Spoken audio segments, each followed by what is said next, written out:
Talk shoes. Recorded live. First of all, the NRA should just change their name to the Assassin's Lobby, because that's what they are. Yeah, you can applaud that. Somebody should applaud that. And I'm here to tell you, 1776 will commence again if you try to take our firearms. Doesn't matter how many lemmings you get out there on the street. But you have to have people in leadership to espouse something worth believing in. So I've challenged the status quo. I would remind you that extremism in the defense of liberty is no vice. And let me remind you also that moderation in the pursuit of justice is no virtue.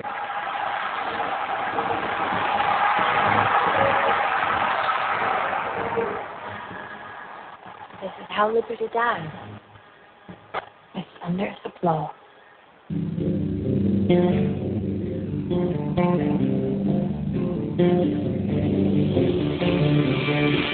Welcome to Liberty Cat Talk Live. This is your host, Todd and Barnett, and his co-host, James Landreth Jr. Hey, welcome to Liberty Cat Talk Live, everybody. Thank you for coming on to the air with us. I just want to thank everybody for tuning in.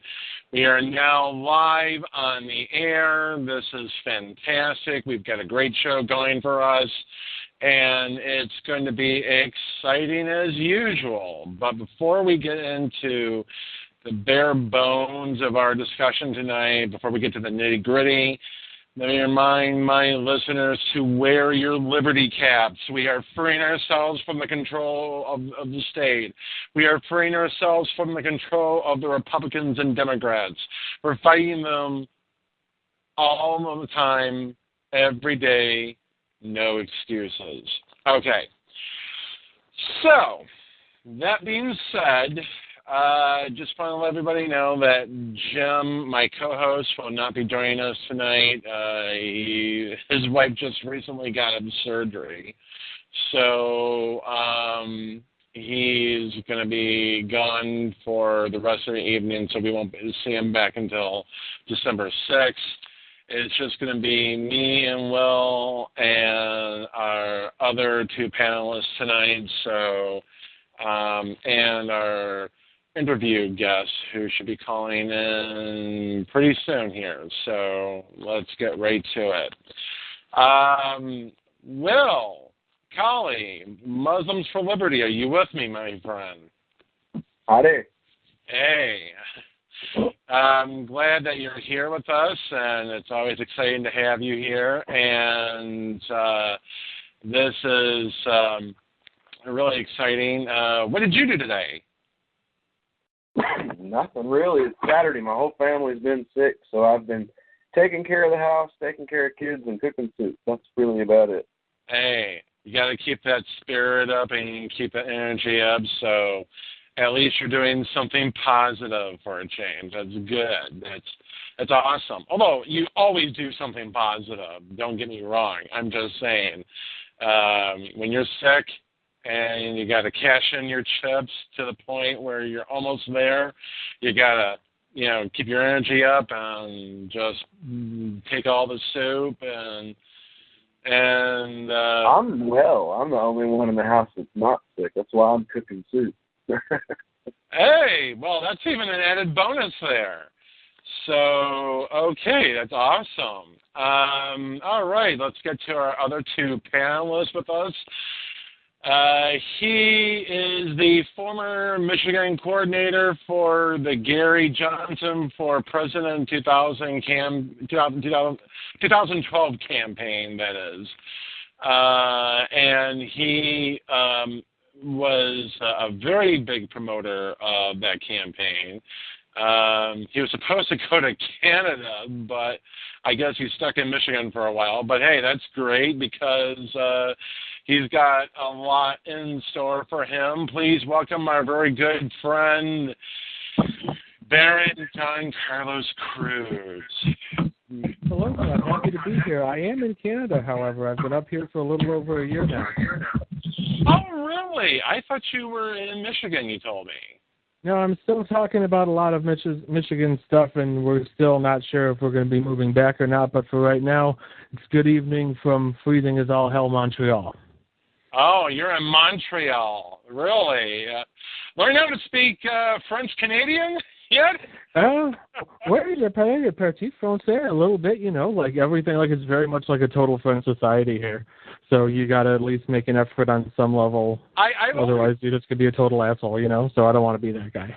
Well, I always pictured Montreal as sort of like the Canadian version of Louisiana, you know,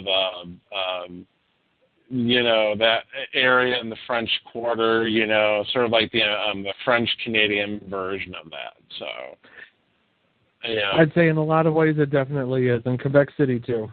Yeah, I bet. And finally, our third and final panelist for the evening tonight. He's a fantastic all the way around. He was the founder and creator of We Won't Fly campaign. Unfortunately, that took a nosedive before it continued to stay 10,000 feet in the air, but that's okay. We love him nonetheless in the Liberty Movement. Please welcome our very good friend, James C. Babb. Jim, you with us? I am. Great to be with you. That's awesome. That's awesome. I am so pumped up. I am so giddy. I mean, it's amazing what a lot of food and good stuff can do for you for the day. Okay, so let's get right to it. Well, some interesting developments have come our way just recently. And I think, knowing full well how these things turn out, there's new evidence that just came out on the Michael Brown shooting in Ferguson. And apparently a lot of people on the left and the right are basically, you know, thinking, well, you know, we didn't expect this to come out. You know, a lot of conservatives are saying, we knew this guy is looking good. You know, this officer Darren Wilson, and you know, the brown kid, and he was nothing but a punk who was just trying to rob a convenience store. And you know, I guess my question is, you know, after hearing all the nonsense that we've heard from the pro-cops community, and Cop Block has done such a fantastic job outlining everything that's been happening, is it me, or is a lot of the evidence that they're putting out now, I mean, okay, they're saying that he was killed in less than 2 minutes, say 90 seconds. Isn't a lot of the evidence that seems to be favoring Officer Wilson very dubious, very questionable, or is this for real? Is Officer Darren Wilson innocent and Michael Brown really a thug, as the media has been trying to portray him as? Who wants to go first? I'll go first. This is Jim. Well, you know, I don't think they've really presented any, you know, evidence. You know, first of all, the guy's dead, okay? A guy was murdered. He was shot dead, an innocent man, okay? I don't care what description he looked like. There's no reason for him to have been killed. There's no legitimate reason. I don't care, you know, whether there was a suspect on the loose somewhere. That's irrelevant. There was no need for this guy to be shot, and I think the community has every right to be outraged, and I hope that some restitution is made to his survivors. I totally agree. I mean, when I saw stuff on Mullen News, you know, the thing that, you know, what pisses me off about Michael Brown, that was the name of his video that came out. And I saw this and I'm thinking, Is it me, or are you just basically kowtowing to the state just because you want to believe that this kid was wrong and you wanted to take the top side no matter what? I mean, I think it's even worse than that, because they're doing it in a way that it's just identity politics. They're saying, I am a law-abiding citizen, ergo I want to agree with the other law-abiding citizens. And realistically, it shouldn't matter what Michael Brown is or was or what he looked like. He could be a thug. He could have been Mother Teresa. None of those things change the facts of the case in which they occur.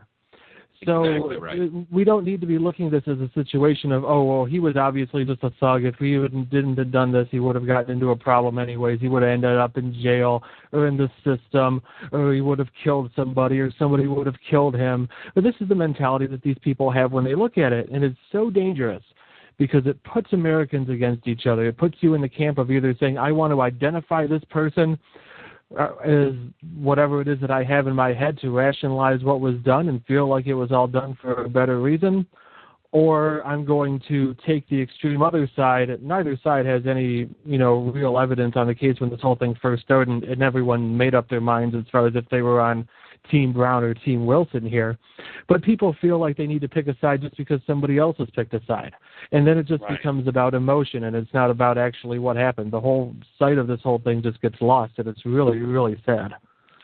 Well, that's just a kind of a symptom of a deeper problem in society to begin with, is that, from our politics to, honestly, just about everything that we come into contact with, the idea of nuance and waiting to know what you're actually talking about before talking about it. These are forgotten virtues in our society today. Everything is either your side or my side. There is no third side. There is no not choosing side. Like, if you don't support Romney, then you support Obama. Like, the fact that there are 15 other choices and not voting as a choice doesn't exist in a good portion of the populace's mind.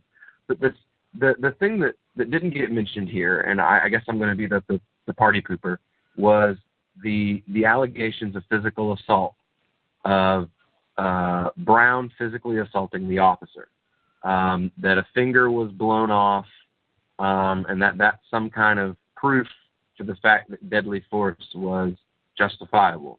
But my question to that is, are tasers only for old ladies and school kids now? What happened to non-lethal force? The kid wasn't armed. He didn't have a weapon of any kind. There was never even an allegation that Wilson said that he thought the kid was armed. So he thought he was shooting an unarmed person.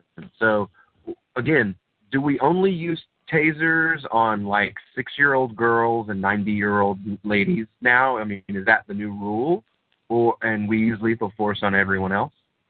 Because that's kind of what it's beginning to look like. We shoot everyone unless they're a 7-year-old girl or a 90-year-old woman, and then we use the taser on them. Well, here's the interesting thing that came out of this, was that a bystander was heard on video practically saying, next thing I know, he's coming back towards the police. The police had his gun drawn on them. Police kept dumping on him. I'm thinking that the police missed him. Then, of course, the bystander, according to Wikipedia, said he heard, quote unquote, at least 5 shots, he continued. I think dude started running, kept back, kept coming toward the police. And if there wasn't that bystander, number one, I guess the question that comes out of this is all that this entire situation is, was Michael Brown trying to escalate a matter It doesn't matter. Walking toward a police officer is not a big enough threat that you load 6 shots of lead into a teenager. I'm sorry. If we can whip out the taser gun on 6-year-old kids, then there's no reason they couldn't have shot this guy with a taser. If he was that much of a threat, if they felt that much in fear for their lives, and as I said, Wilson's never alleged that he thought that Brown was armed. So he, at this point, by the way the facts are in the media, it may be different, but the way the facts are as they've been stated for the public as of now, Wilson never says that he thought Brown was armed. So you have a black man walking toward you. That's not probable cause to put 6 pieces of lead into somebody. Pull out your taser. I don't know. Last time I heard, don't they spend like 6 months in training to learn how to physically subdue a larger suspect? You know, like, how about using the money that's spent on their training instead of simply summarily executing people? That's an excellent point. And, you know, I wish Molyneux had his eyes open on that situation as far as I was concerned. Because he's been hanging out with Alan West. Oh. He started hanging out with Alan West about 4 months ago. Yeah. I think he even interviewed him at some point in time. He's been hanging out with the neocons for the last few months. And if you've noticed, about the same time he started chumming up with Alan West is about the same time that his rhetoric started changing, and he started hearing a lot more apologetics for the state. Yeah, you know that, and I noticed that too. This is not the same Stefan Molyneux that I remember. This is the guy who said, "Don't trust the state under no circumstances," and you know, now we're starting to hear a different Stefan Molyneux, a guy who basically says, "Oh, it's okay for what the cops are doing." I mean, you know, this is the same fucker who basically said, you know, I'm going to sue you for a certain amount of money because you were posting numbers of other people on a website or whatever, and on my content as well, where I'm a discussion, and it's gonna we're gonna shut your website down. And I'm thinking, what the hell has happened to this guy? I mean, you know, for him to side not just with the state on that particular separate issue just by itself, but also on the Michael Brown issue. He's saying, well, there's evidence now showing that the cop is innocent. You better start coming out and apologizing. Start making apologies. I'm thinking, the first few words that are crossing my mind is, fuck you, Stefan. Why should I apologize to these thugs who killed this kid? And this kid may be guilty, for all we know, for having committed that robbery. He may very well be guilty on that. But he didn't have to die in order to be brought in as a suspect. He didn't have to have 6 bullets emptied into his body. Wait, can we hang on for a second right there? I was under the impression, now maybe I'm wrong, but that the description of the robber and that stuff, I thought that turned out the description was actually totally different. And this guy was wearing clothes. No, it was really. Am I wrong on that?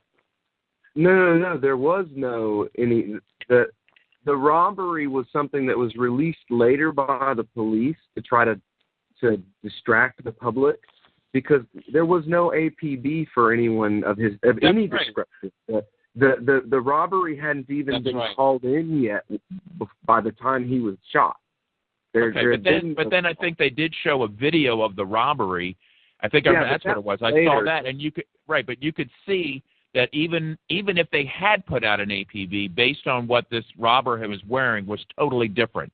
So not only was it fabricated after the fact as there's possibly some reason for this, but not only was it fabricated afterwards, but it was complete BS anyway. Well, the idea was one bit of difference.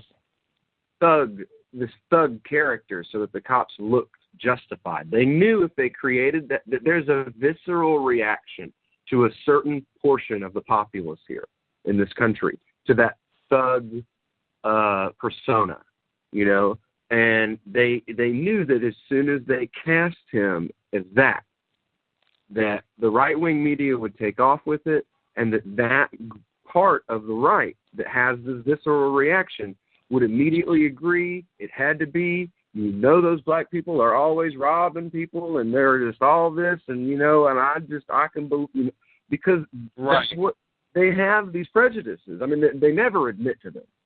I'm not a racist. Yeah, you're racist as hell. You just don't want to say that you are because it's not cool anymore. It's a bad thing to be. No, I don't care if you're a racist. Be a racist. Doesn't matter to me. At least be true about who you are, though. Well, John McWhorter. I knew that was going to happen, and that's why they released that video. Like, that was purposeful. It was to create a division in the before there was a real bipartisan right and the left reaction that there needs to be a discussion about police abuse and police militarization in this country. And then they released the video, and half of that broke off and became, never mind, we don't need to talk about this. This black guy was a thief.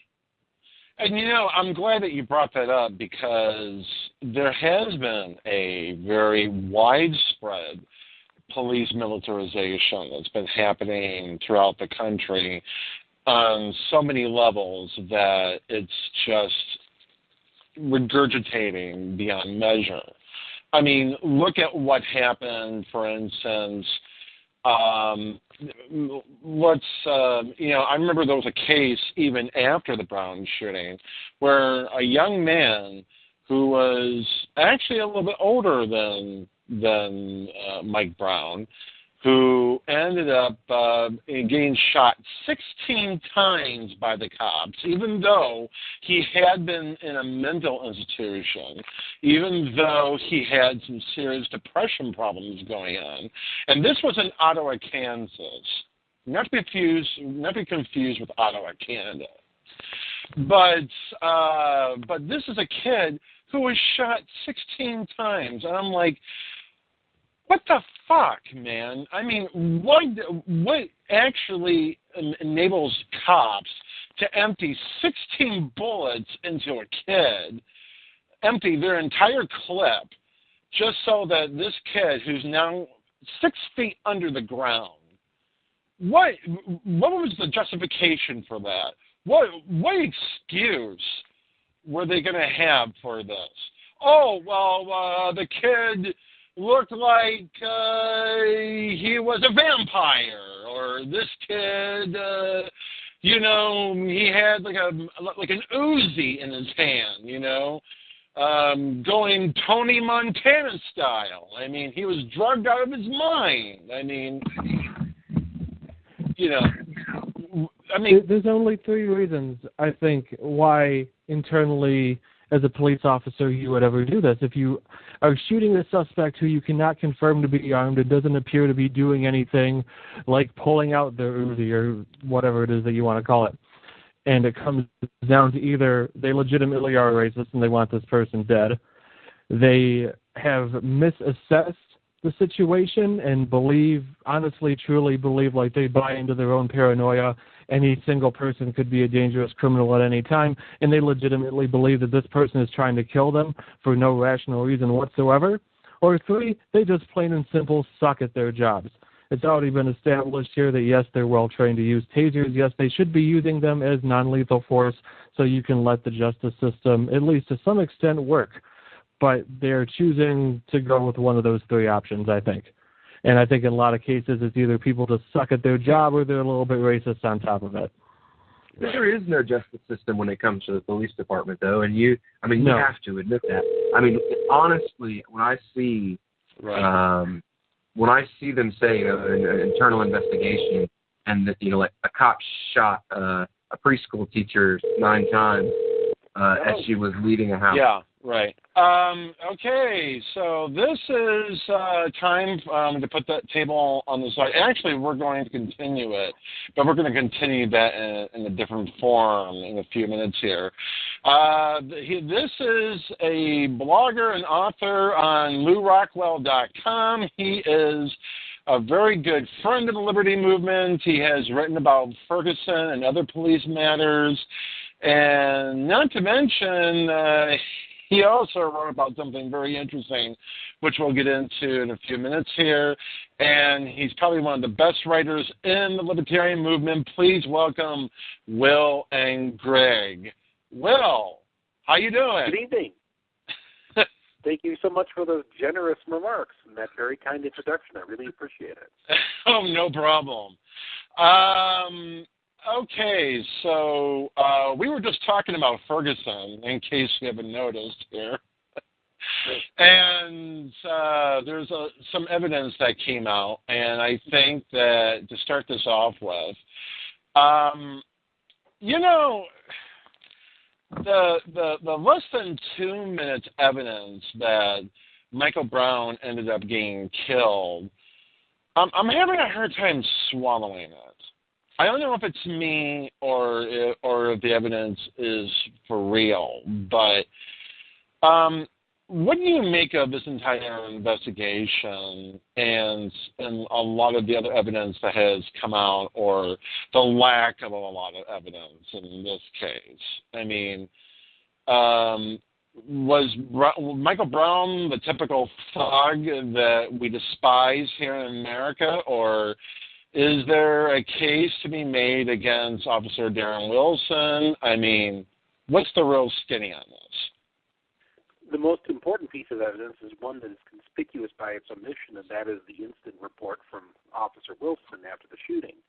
And just in the last day or so, the newspaper there in St. Louis has released the product of a Freedom of Information Act request that includes security camera footage from the police station of Mr. Wilson leaving in the company of another officer and the police union attorney, and then returning from the hospital. And in both of those very brief video clips, he's not visibly injured, and when he returns from the hospital, he's not wearing bandages. So that should put to rest, although it probably won't, the idea that he was beaten severely enough that he required medical treatment for an orbital blowout fracture or something of that sort. That appears to be a deathless canard that's still in circulation.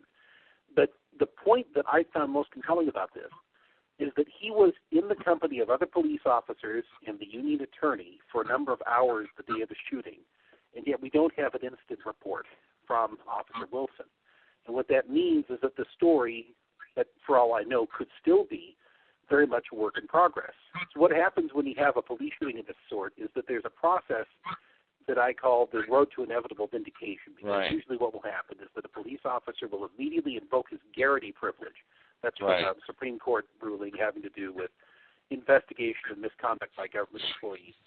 And shielded by the Garrity immunity, he will discuss with a police union attorney and with investigators one version or whatever version of the event that first occurs to him.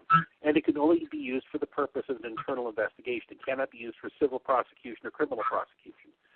And then after huddling with a police union attorney, what they will do is they will sculpt the story to fit the facts that emerge from the investigation. They'll fix the story around the disclosures rather than getting the original story from the shooter the way that you would in any other homicide investigation.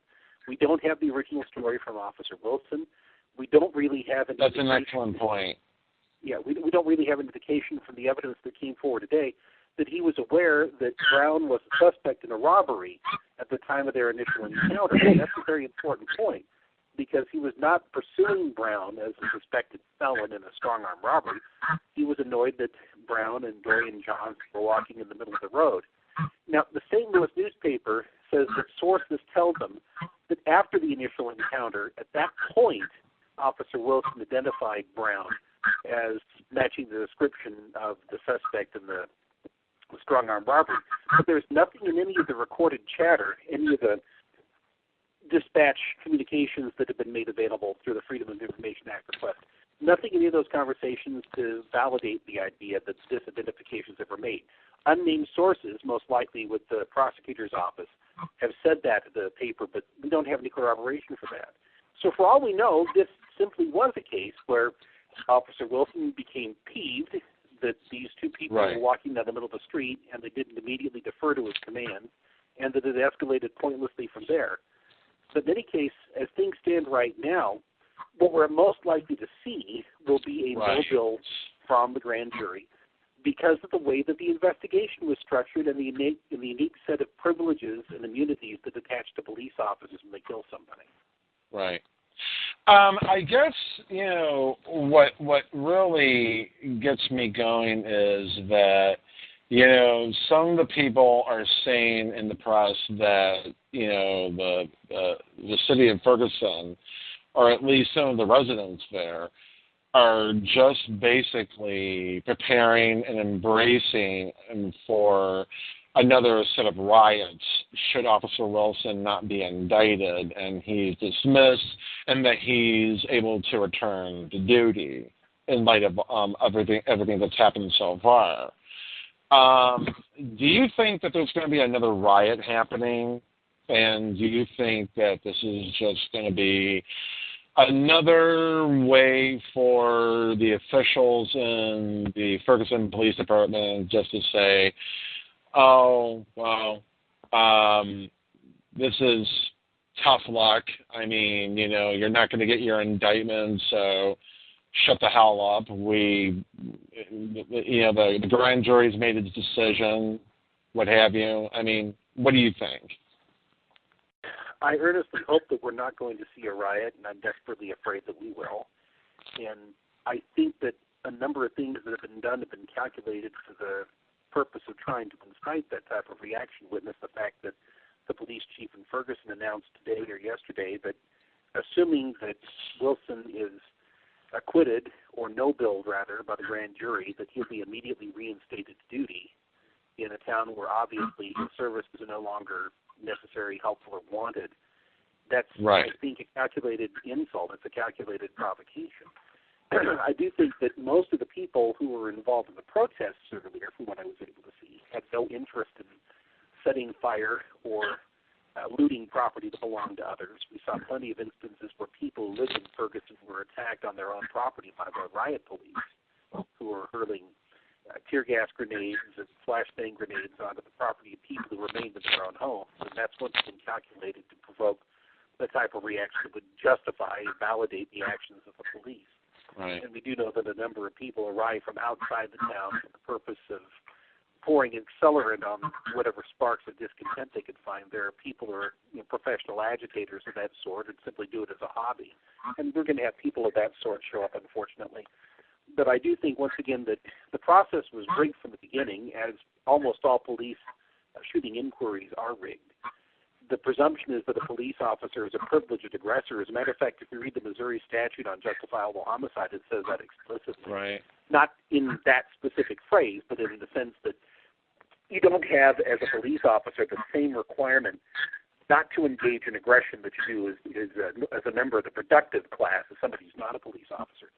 And you've got Mr. McCulloch there in St. Louis County, somebody who has never prosecuted a police officer for abuse of power, let alone for an improper use of force.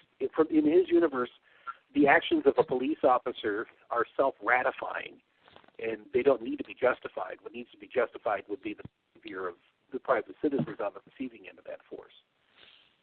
So basically, the way we're supposed to take it is that the actions of a police officer in response to any commotion that's happening in a nearby community is commensurate with his supposed training or what's in his handbook, especially when his supervisors are basically saying, yeah, you can go draw out your guns and you can go and shoot the motherfucker while he has his hands up in the air and empty your clip while you're at it. I mean, would that be probably the most logical assessment of that kind of mentality that's often associated with police departments? Well, they define success as coming home safely at the end of a shift. And once that's established as your priority, then it stands to reason that any other consideration would be subordinated to the holy imperative of officer safety. And there's what I've referred to as a catechism of self-justification to hear from police. Every time that they beat somebody or shoot somebody, it usually begins with the idea that he made a furtive gesture, he bladed his body, he took a fighting stance, he aggressed against me. I was in fear for my life. I feared for the safety of myself and other people on the scene. These things are drilled into them in, once again, the form of a catechism, and they're routinely reviewed practically every month, if not more frequently than that. Police officers are going to receive fresh training on the latest language and postures regarding justification for the use of force. And this is something that is recited once they're protected by the Garrity invocation after a shooting or another lethal force incident, is that they always review it with an eye towards validating what the officer did. And that's exactly the opposite of the procedure that's applied when you're talking about a homicide suspect who's not part of the exalted brotherhood of state-sanctioned coercion. If you're somebody who makes a claim of self-defense in the state of Missouri in exactly the same circumstances, but you're not employed as a dispenser of violence on behalf of the state, that is to say a police officer, then you're not a privileged aggressor, and your story will be taken down immediately after the event. Right. And any subsequent evidence that is discovered or any changes in your story will be compared against your original story to impeach your credibility. And that's never the case when you're talking about a police officer in Missouri or anywhere else. Good heavens, if you take a look at jurisdictions like Clark County, Nevada, or Houston, Las Vegas or Houston, the memory of man runneth not to a time when a police officer has been found guilty of an unjustified killing and prosecuted for the same. It's just not viewed as something that is within the purview of mortal law, the review of a police officer's actions that would result in that kind of accountability. And that's something that's systemic and it's nationwide. And I think that in the case of Ferguson and some of those other little towns in St. Louis County, you have a police force that behaves very much like an occupying army. They extract revenue at gunpoint for the benefit of a political class that is in no way representative of the population they supposedly serve. And this has been the case now for the better part of a century. There was a fascinating study that was done a couple of months ago and published by a scholar working with one of the notorious sort of left-leaning or progressive think tanks. In this case, he actually did a good job in examining critically what had been done in terms of government policy in order to prevent the emergence of a black middle class in little towns like Ferguson. It's called The Making of Ferguson. The author's name is Richard Rothstein. He's with the Economic Policy Institute. And, of course, that's very much a centrist, which is to say statist think tank. The Making of Ferguson, public policies at the root of its troubles. And what he's saying is that you have government intervention in the marketplace there, in the economic marketplace, the housing marketplace particularly, for the purpose of preventing the emergence of a black middle class in towns like Ferguson and other towns there in St. Louis County. It began under Woodrow Wilson, actually, and Harold Ickes and some of the other luminaries of the New Deal were involved. And you take a look at the Great Society, the same problems were manifested and amplified. The progressives, in other words, created a ghetto. And that ghetto is now being administered by a white, largely democratic political machine that is supported and sustained by a police force that is wildly unrepresentative of the population and completely unaccountable. And so when you have a flashpoint of this sort happen in a town like Ferguson, you have a situation where, irrespective of what we learn about the actions of Michael Brown and Darren Wilson as individuals, it's perceived in larger terms as sort of a microcosm of the injustices they've been putting up with. And quite frankly, as far as I can tell, these are legitimate grievances that have nothing necessarily to do with the larger politics of racial grievance being peddled by the likes of Jesse Jackson. This has to do with the fact that they're living in a community that is a planned community. It's as much a planned community as some of the experiments in central planning we saw in Eastern Europe. And the role that was played by Darren Wilson was not that of protecting life, liberty, and property. It was administering that political order. We saw that in response to the riots as well. None of the riot police did anything to protect any of the businesses there when they were the focus of violence. They weren't there in order to protect property. As a matter of fact, property owners called for police assistance. They were told that wasn't a priority. The priority was to make a political statement about control rather than to come to the aid of somebody who was suffering criminal violence. And that's by no means Ferguson. Well, didn't the Supreme Court themselves rule that, like, that's not the place of the police force in the U.S. anymore, is to defend person and property? Like, they have no responsibility to us to begin with. Yeah, that's not just Ferguson. I'm really glad to see that a lot of people are at least becoming disabused of the idea that the police exist in any sense to protect our property. The cliche is, well, you work for us because we pay your salary. And, of course, that's not true. Strictly speaking, of course, the salary is paid by the people who steal our wealth through taxes, and their loyalty would be to the people who sign the paychecks that are backed by the plundered wealth that the police are involved in harvesting, the police and other people in the regulatory state. And as you point out, the Supreme Court has handed down not one but several rulings recognizing that no police officer has an enforceable civil responsibility or legal responsibility to come to the aid of an individual, a particular individual who's suffering a specific threat to personal property, including, interestingly enough, people who are informants or otherwise the recipients of promises of special protection by the police. Those are not enforceable because that's not the role of the police. But isn't that largely a problem that's happening largely because of the war on drugs? Because John McWhorter, who appeared on Stas a while back, made very much of a direct reference to that, because what's happening is that the war on drugs has contributed to officers looking for drugs in low-income black communities, and especially in impoverished communities, where the war on drugs has been waged on young black men arrested for supposed amounts of marijuana and possibly other illegal narcotics on their person.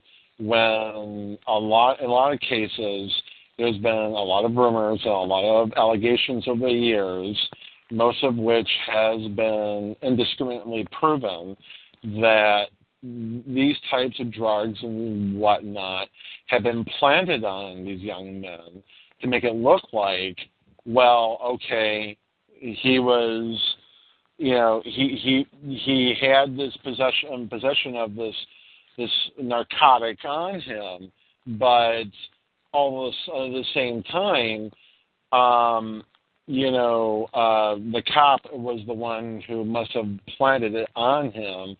And because they have these types of narcotics and stolen evidence lockers, hey, if we can make an example of this kid because he looked the wrong way, he looked, inappropriate in terms of his attire, the swagger, the move, his pants being pulled down to his ankles. I mean, that, I think, really plays a part in it, doesn't it? I would go so far as to say that the very existence of drug prohibition itself is rooted in certain assumptions about race and certain designs for structuring society in a way that reflects a racial hierarchy. If you take a look at the perfectly demented rhetoric of the people who went seamlessly from the alcohol prohibition into drug prohibition or marijuana regulation and prohibition in the 1930s, they are almost comically, cartoonishly obsessed with the idea that marijuana specifically would turn young black men into what we would now call super predators. And you've heard echoes of this rhetoric just in the last couple of weeks, where one autopsy report revealed that apparently there were traces of THC in the bloodstream of Michael Brown. Of course, this is something that hangs on for a very long time.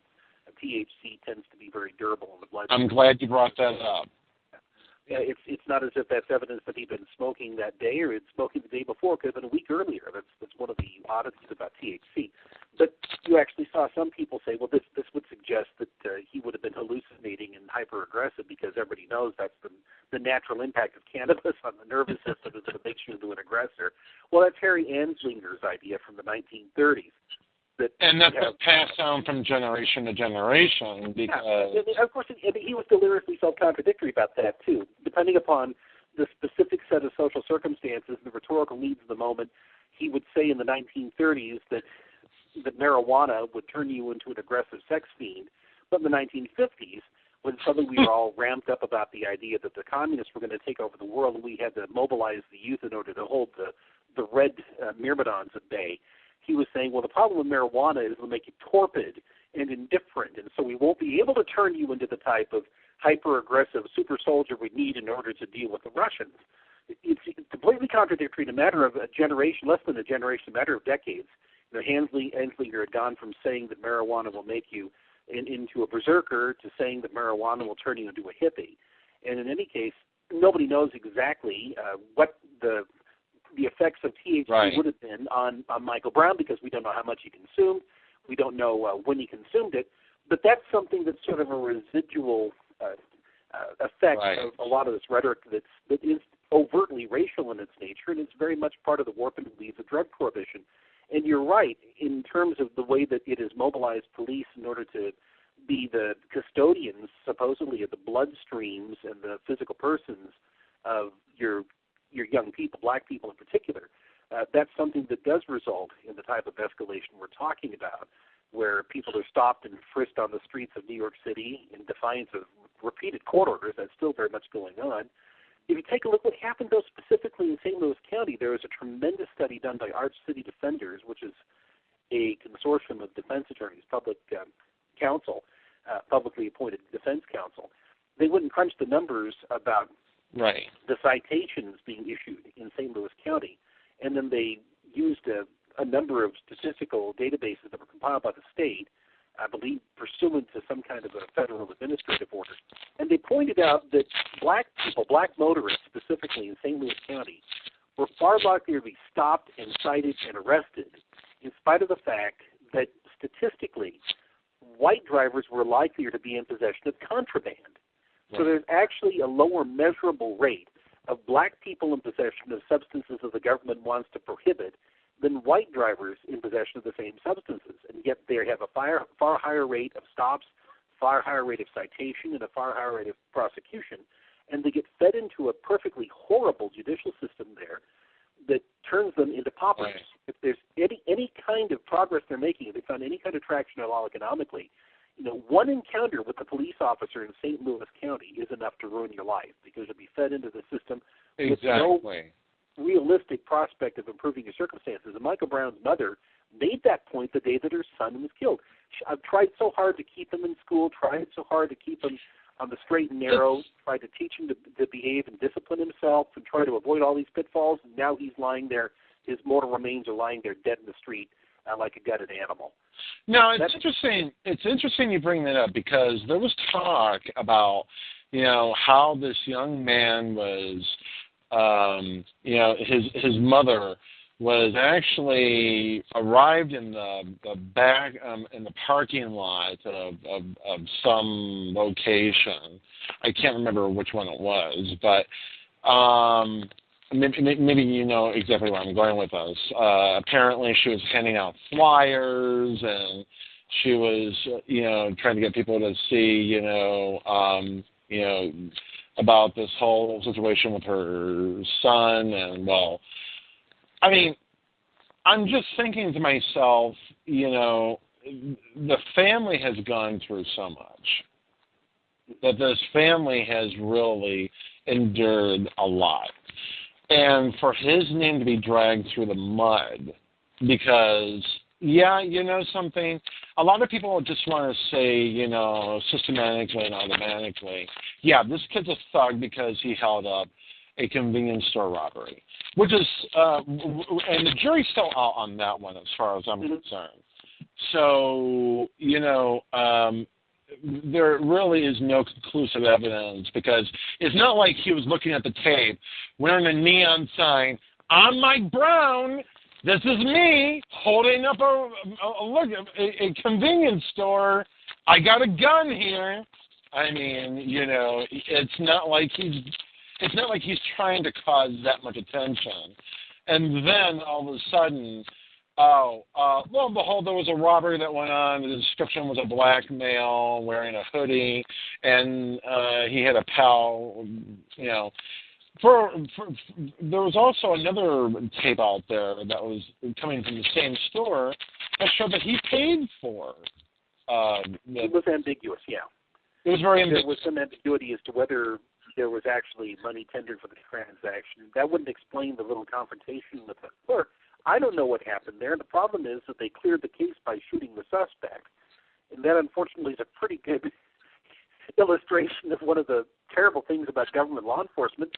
It's the worst possible way to deal with actual crimes against property that would involve an attempt to make restitution to the victim if Michael Brown actually stole a $40 or $50 package of cigars, or if he had paid too little. Once again, it looks as if money was tendered there. I don't know. Apparently, Dorian Johnson just talked into taking responsibility for a robbery, and that's second or third-hand hearsay. We don't know whether or not that was actually said. But the point is, if he actually stole these cigars, then the objective should be to retrieve the cigars and give them back to the owner, and then make Mike Brown pay restitution to the owner. But they cleared the case, and this is something that the Ferguson Police Department did put out. That's a very good point. Yeah, they cleared the case by shooting the suspect without solving the crime. Right. And excellent point. The other thing I want to point out regarding Mike Brown's mother and some of the things that have been said about her, there was a report a couple of days ago to the effect that she was being charged with robbery in a dispute that involved memorabilia, something involving the likeness of her son on a T-shirt. That's what I was actually referring to. Taking that charge at face value and saying that that represents a reliable construction of the available facts here, that she's charged with robbery under ambiguous circumstances. We're pointing out that Darren Wilson's mother was a convicted thief and con artist who spent several years in prison while she was a single mother raising him. So I don't know anything about the family background of Michael Brown that would illustrate that he's in some sense genetically inclined towards a life of crime. But you could say that about Darren Wilson, assuming, of course, that this is genetically determined. I don't believe that. I'm not a determinist. But that's one of the things being put into the information stream by way of building this caricature of Michael Brown as the young black super predator, is that his mother is criminally inclined. We don't know that about his mother, but we do know that about Darren Wilson's late mother. May she rest in peace. Right. Does anybody have any questions for Will Grigg on this topic, or other than Bill and Coley? Yes, I have a question. Will, this is Jim Babb. It's great to have you on the program. Thank you. I appreciate being here. I'm just really kind of fascinated. I guess I have two questions. The first one is kind of an easy one. Every time we hear about a victim, there's always this quick explanation when they want to get sympathy for them. They say, "Oh, well, this young person, was headed for college. They feel like they need to explain something," or a straight A student. Like they feel the need to put these disclaimers in, like being a human being isn't enough. That somehow these victims, it's not just enough to be a person, but they have to say no. A good person, really? What is it about is it just there's so many victims that are portrayed as thugs that this is just a sort of a response to that? I think they did try to preempt the inevitable efforts to tarnish his image. That's part of the familiar routine here. Every time the police shoot somebody, the default assumption on the part of people of a sadist inclination is that the person on the receiving end has it coming. And it's one of the reasons I've talked about what I call the Tom Joad test. You remember that famous soliloquy from Grapes of Wrath where Tom Joad says, among other things, wherever you find a cop beating on a guy, I'll be there. Presumably identifying with the victim of police violence. So what I've said is that it tells a lot about the person, how he reacts to the spectacle of an agent of the state inflicting violence on somebody. Does he assume that the person wielding the truncheon is in the right and that the person on the receiving end must be depraved?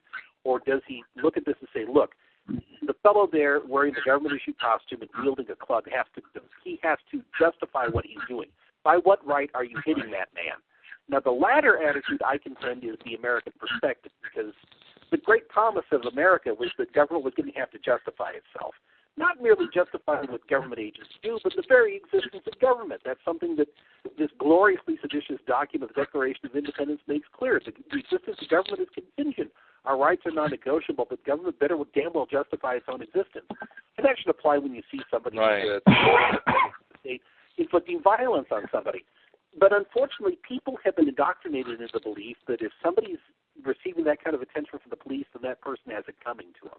And that's part of the cops syndrome. People have been marinated in cops and imitators to the point where they just assume that somebody must be a skell, a perp, a crook, a criminal, a thug, a super predator, and so forth. So I think that Michael Brown's family and friends were trying to get out ahead of that very familiar demonization trend, the demonization dynamic. But the other thing that happens, I think, is that you really see an effort on the part of people to justify themselves without becoming the targets of police violence, particularly when you're talking about people of that background. My big problem here, and I think that you hit it very perfectly when you said that the fact that he's a person means that there's something there that must be respected and protected. Even if you were to assume that he was a thug, even if he were a robber, at that point he's a criminal suspect. He's not a criminal, he's a criminal suspect. Because there's a whole procedure that has to be gone through before we determine that this person has actually done something that justifies punishment. But people have been primed to believe in on-the-spot summary punishment for, among other things, this... an eye for an eye and a tooth for a tooth mentality. The really interesting thing about Lex Talanis, eye for an eye, tooth for tooth, I did a program about this on my podcast a couple of weeks ago, is that the ancient principle is actually supposed to limit what people can do by way of seeking some kind of compensation. If somebody, puts out an eye, you're not entitled to make him blind. There's got to be proportionality. And the way that it was actually described in the ancient Hebrew writings was that everybody in the system was subject to that principle, including the people who administered it. And one of the very important parts of Lex Talanis that's very, very much ignored today and not well understood is that there were really severe penalties for perjury and corruption of justice. So that if a judge in that system, for instance, or the equivalent of a prosecutor, withheld evidence or misrepresented the facts so as to convict an innocent man and their imposture was detected, they would have to serve the sentence that they were going to inflict upon the innocently accused victim. So what that would mean, for instance, is that if you, as an American prosecutor, don't provide Brady material, don't provide discovery to the defense, and somebody's wrongfully convicted and goes to prison, and then they find the evidence, he's released from prison, you go and finish his sentence. I like that idea, assuming that we're going to have something in the penal system. But I like what you say about eye for an eye and tooth for tooth, and the idea is that people just assume that if you're on the receiving end of police violence, then you must be doing something that's wrong, and it would justify that kind of treatment, but they don't have enough moral imagination to understand just how easily that could happen to them. I'm going to say it like it is. I think the American people in this country, whether they want to acknowledge it or not, deal with it or not, believe it or not, accept it or not, or embrace it or not, lack moral convictions when it comes to this matter. They like to think that they have this moral absolute mindset of what is right and wrong, but the fact of the matter is, there is this very warped, twisted version of moral absolutism, and especially in matters of law and the legal system, because they really think that, if we just go after this kid, if we can actually arrest him on the spot and make an example of him and show him never to do it again, or he has to spend so much time in prison because he committed a crime, we can just, we can be, throwing stones at this kid. We can, play judge, jury, and executioner on the same spot, while we can actually take out this young man who may, for all we know, may have been the victim of a poor understanding, but we don't know that for sure. We don't know exactly what happened on that point. But I want to shift focus away on something here. The other reason I think is important to discuss on this show is just recently, Larry Pratt, the Gun Owners of America executive director, whom you wrote on your blog about, made some very, very distasteful comments about Muslims. And hold on. There's some really serious static on the. There is. Yeah. I think it's coming from you, Todd. Oh, that's because. Okay. I don't know how to fix that, but we'll see how it goes. But gone now. Oh, it's gone now? Okay. Yeah. Okay. Okay, so this is what Larry Pratt had to say, and we can endure about 2 minutes of this, give or take. Actually, almost 3 minutes. Here's what he said. Here's Larry Pratt. Recently, Jan Morgan, who has been on my show twice, and who is a national firearms instructor and a champion of gun rights, just as yourself, recently caused quite a stir when she announced publicly that for her safety and the safety of her patrons at the Gun Cave shooting range that she owns, she will no longer allow Muslims to shoot in her establishment. I believe. Well, you know, after what a Muslim convert about a year and a half did to a woman in Oklahoma might give us some pause, because the guy had heard a Friday sermon, either the same Friday or the Friday before. I'm not clear on that. Mm-hmm. But anyway, the imam had preached on Muhammad says that we need to behead the infidel. And so was acting on what he had heard preached. So I think Mrs. Morgan is on very sound ground. I would agree. I know there'll be a lot of people that will be outraged at that, but we don't facilitate murderers. And if you read the Quran, it's an instruction to go kill people, lots of them. Mm-hmm. And you know, if there are Muslims who don't buy into that, well, how do I know which one you are? Right, and I put a post out there on Facebook late last night, and I explained the details of this case, where basically you had two Middle Eastern men go into the gun cave, and they were looking around. They were very suspicious, walking around. They wanted to rent high-powered rifles, and they wanted to be able to shoot them, which is fine. But then one of their cell phones rang, and the ring on their cell phone was Allah Akbar. Okay?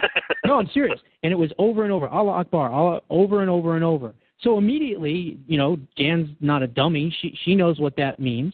So already there's a hint of radicalism in your midst. And then the other person that was with the other person was looking around and kind of like scanning the place and scoping it out, if you will, and looking at all the cameras. Now, after that happened, Jan noticed that people and patrons started to leave because they got nervous. So they started to leave her establishment. That Muslims caused her are bad for business as well as bad for public safety. Exactly. So she did the right thing. I commend her. I think she's a brave patriot for doing it. She had the guts to do it. And it's her establishment. It's not the government's establishment. It's Jan Morgan's establishment. She can do what she wants in her own business. You know That's what? her right. Glad we're talking about this. This discussion has just put in my mind that gun owners of America ought to have some kind of an award that we give out, and she ought to get it. Now, you wrote about that entire interview on your blog, Will, and also on Lou Rockwell's blog. More on Lou's blog, that is. But I guess what really comes to mind is, how is it that somehow this person who is a Muslim would have a ringtone that would cry out Allah Akbar? I mean, come on. No, it's pretty normal. It's pretty normal, actually. It was probably time for him to pray. Lots of Muslims have like these prayer alarms on their phones. And the call to prayer is Allahu Akbar, Allahu Akbar, La ilaha. You know, like that's how the call to prayer starts. So, I mean, it's completely, you know, rational that some guys, you know, there and the call to prayer comes across his phone and he just reaches down and shuts it off. I mean, it happens in the middle of prayer at the mosque all the time. Well, what the ringing of the church bells. Right. Yeah. Well, what does Allah Akbar really mean? Well, God is great. It's like the God Shema from Deuteronomy. Hear, O Israel, the Lord, our God, the Lord is one. It's that same kind of an invocation, if I'm not mistaken. Not being a Muslim and not being a Jew, I can't speak to that with authority. But I do think that there's, and something that I've been trying to explain to my fellow Christians here is that there are probably at least 100 million or so Christians who, when they pray, use the name Allah to refer to the deity because it's, if you will, the generic equivalent of God in the Arabic language. There are some beautiful hymns of the Nativity that were performed by people of the Coptic Christian faith that I have on my hard drive that I play during the Christmas season that use Allah as the name title of the deity. It's not as if you're talking about something that's completely foreign to the Western experience. So I don't know what, apart from this cultivated sense of paranoid unease over the very existence of Muslims, would lead somebody to react the way that these people reacted in that Hot Springs gun shooting range, the way that they did. When Larry Pratt says the Muslims are bad for business as well as for public safety, he's, of course, retailing something that is thoroughly and unmistakably the product of bigotry. But more to the point here, he lied about what happened in Oklahoma. Alton Nolan was a quote-unquote convert to Islam, in the same sense that you could say that people who were in loose orbit around certain evangelical congregations could be called converts to Christianity. But he was by no means doctrinaire or devout in the Muslim faith. He was somebody who had a lot of trouble, according to the people I've spoken with from that congregation, with white people. He was a violent, paroled ex-con. I think he was working at Von Foods as part of some kind of a parole program. And he was ill-suited to the job. He couldn't get along with his coworkers, in large measure because of his own racial hang-ups. So he was fired for cause. And in a fit of unfiltered fury over being fired, he went back to his former place of employment and killed a former coworker. It had nothing to do with religious motivations. It had nothing to do with jihad. This was a loosely wrapped, violent person who'd already committed violent crimes, descending basically to the lowest impulses, giving free expression to the lowest impulses of his personality. And this attempted beheading had about as much to do with his nominal Islamic faith as the murder of O.J. Simpson's ex-wife would have had to do with O.J. Simpson's nominal religious faith, or the religious faith of the real killers.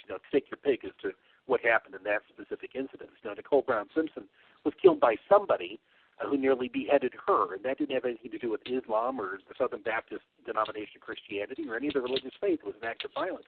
But the thing that most sticks between teeth and gum for me is the fact that Larry Pratt, speaking with unwarranted certainty, says that this was something that was inspired by a Friday sermon at that mosque. Well, as it happens, Dr. Imad Inchasi, Dr. Inchasi, who is the imam presiding over the Islamic Society of Greater Oklahoma City, which is a mosque sometimes attended by Alton Nolan, has made a point of archiving and making publicly available all of his Friday sermons, and not a single one of them has anything to say about beheading anybody for any reason. During the weeks leading up to that horrible killing, which had nothing to do with Dr. Inchasi or anybody in his congregation, he was preaching a series of sermons that were recognizably teachings that resonate with the Sermon on the Mount in Christianity about doing well by your neighbors, doing good deeds to your neighbors, speaking kindly to them, behaving as a child of Abraham and doing the works of Abraham, which include serving others and loving others and exercising forbearance in the face of provocation. There has never been an incident of any kind at that mosque where anybody for any reason has incited violence against anybody to any purpose. And Larry Pratt either didn't know this, in which case he was simply retailing gossip, or he knew that what he said was untrue, in which case he's a damn liar. But the point that I'm making here is that this is the sort of thing that plays into these presuppositions about what we're told is the irreducibly violent nature of all Muslims everywhere. And what I would like to ask Larry Pratt, and I posed this question to him through direct messages and other means, and he's not deigned to respond to me, is, does he believe that individual Muslims have a right to armed self-defense? He's said on a couple of occasions, he's written a couple of pieces years ago, talking about the idea that all Muslims everywhere are seething, roiling masses of barely controlled violence, and that any time any one of them is going to detonate in what he calls an example of sudden jihad syndrome. If that's the case, if these people are unmistakably and insuperably our enemy, does it believe that they have, as individuals, the right to armed self-defense? And if not, why not? And if they don't, then he doesn't really believe in an innate right to armed self-defense. He's not, in other words, somebody who champions the unconditional right to keep and bear arms. There are conditions he's put on it that are defined by ideology and religion. Well, here's the thing that really gets to me. There was a case, we talked about this several days ago, you, me, and Will in private, and we were talking about this young man who is 21 years old. He goes by the name of Isaiah Marin. Called 911 and said, I murdered someone before being caught Wednesday afternoon, covered in blood and still armed with a large blade on Stillwater, Oklahoma street. The victim, 19-year-old Jacob Crockett, was a friend of his alleged killer, and his head was mostly severed from the body, according to the police. The pair had argued previously over the victims practicing witchcraft. Now, keep in mind, this is a practicing Christian killing a young kid who is allegedly a practicing witch. So, which makes me wonder, gee, Larry Pratt, did you actually even pay attention to this story, too, while you were at it? I mean, this is a story that Fox News, MSNBC, CNN, and CNBC never even talked about. There was never a big investigation. I mean, you could never even imagine seeing this on Wolf Blitzer's show, or even on Hannity, for crying out loud, or even on Bill O'Reilly, for that matter. I mean, I wonder, you know, this was motivated and predicated on religious hatred of a young kid because of his psychotic beliefs. What do you say to that? I mean, what does anybody say to that? This is an interesting case for a number of reasons, not the least of which is that it happened in Oklahoma. You actually have in the same state two cases involving assaults that resulted in near decapitation, one of which manifestly had nothing to do with the punitive religious beliefs of the assailant, and that would be the case of Alton Nolan. The second, according to the assailant, was motivated by his religious beliefs, which happened to be some kind of vaguely defined Pentecostal variant of Christianity from what I can tell. And the victim in that second case was accused, as you say, of practicing witchcraft, but I don't think that's because he was actually involved in Wicca. I think it was because he was involved in heavy metal. And the two of them, Isaiah Marin and the victim, had both been involved at one point, from what I understand, in a band of some sort that had been a falling out. And Mr. Marin has a really tragic background. His father was killed in much the same way by a hired hitman employed by his estranged mother, the ex-wife, killed when they were living in Texas. And so he's dealing probably with a number of really tragic and, as we see, highly combustible psychological problems on top of whatever religious or spiritual element might be present here. He's just a very confused and loosely wrapped young man. But you did have him taking specific responsibility for the crime in religious terms, and this is the sort of thing that if I were inclined to be a critic of the Christian faith rather than an adherent thereeof, I would say this is obviously an outgrowth of some of the things you read in that hyper-violent book called the Old Testament, where in the book of Exodus it says, thou shalt not allow a witch to live. I mean, obviously, every Christian believes that at some point he's probably going to have to kill a witch. You know, but it turns out that the passage in the book of Exodus has more to do with people who practice poisoning than people who practice witchcraft. But leaving that to the side, you've got here a test case. You've got two really very similar cases occurring in the same state within a couple of weeks of each other. The first one was seized upon by the people I call compulsive mosque baiters to say that all Muslims everywhere are inescapably our enemy, and this is what they love to do to us all the time. That's their ever-waking thought. It's the first thing they think about when they wake up. It's the last thing that they think about before they go to bed at night, how much they want to behead infidels, which, of course, is nonsense on stilts. But you have this other case that's not been touched by anybody, as you point out, in the so-called mainstream media. You didn't see any of the leaders in the state of Oklahoma rush to the microphone to denounce this, the way that they're always demanding that Muslims denounce any crime that's committed anywhere on the planet that receives any publicity by a Muslim. Every time there's something that happens that implicates Muslims in bad behavior, we're asked theatrically, where are the moderate Muslims? Why are they condemning this? Well, chances are it's because they're living their own lives. They've got children to raise. They've got bills to pay. They don't get regular updates through some kind of a guilt-inducing app telling them, top of that, Muslim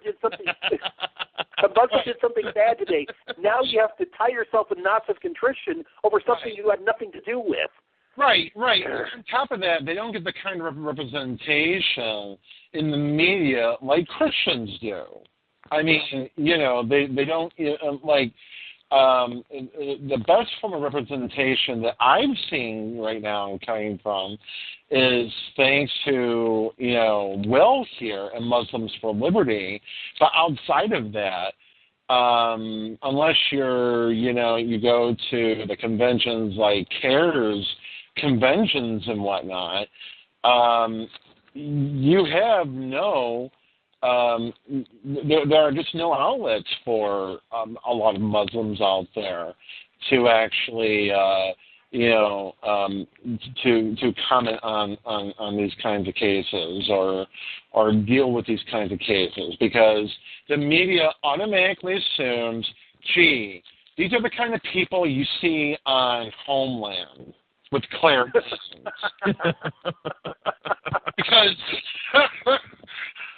I mean, remember Carrie, the bipolar chick, the CIA chick, who's in Islamabad, and I mean these are Muslims, they must be riding on camels. So there. You ought to see some of the looks me and my wife get when we go out, because I grew up in Appalachia, so I look like a local, and my wife is from Nairobi, so she does not look like a local at all. So, when they see they see me come in with two of the kids, and they're like, "Oh, how sweet!" And then they see her come in with the other kid. They just they stop for a second and they just look like, "What the hell just happened?" They just can't wrap their head around y'all are. And these are you. What? But you're. Huh? Do you have an Oreo cookie family as I do? Yeah. Because I married a blonde-haired, blue-eyed, very fair-complexioned woman, and we have 6 kids, and 3 of them take after me in terms of physiognomy, and 3 of them take after her. And I'm from a family of 6 adopted children in which I'm conspicuous as being the only brown one. So everywhere we would go, people would ask, "Are you with them?" And I'd say, "Yeah, permanently." But we got the same situation with Corinne and me and our children that you're describing here. And it's either kind of the a same source way of with amusement or a source of frustration. Yeah, it's kind of the same way with the kids, but we're working on number 4 will be here in March, inshallah. A little girl finally, yeah. But Shuaib looks like his mother, and Jalaluddin and Hamza look like me. Well, Hamza looks like Shuaib, but he's light skinned and has light hair. But they look exactly the same. They look like twins. They're just different complexions and different hair colors. Right. Does anybody else have any questions for Will on this subject? How about you? John Carlos Cruz. Any questions for him?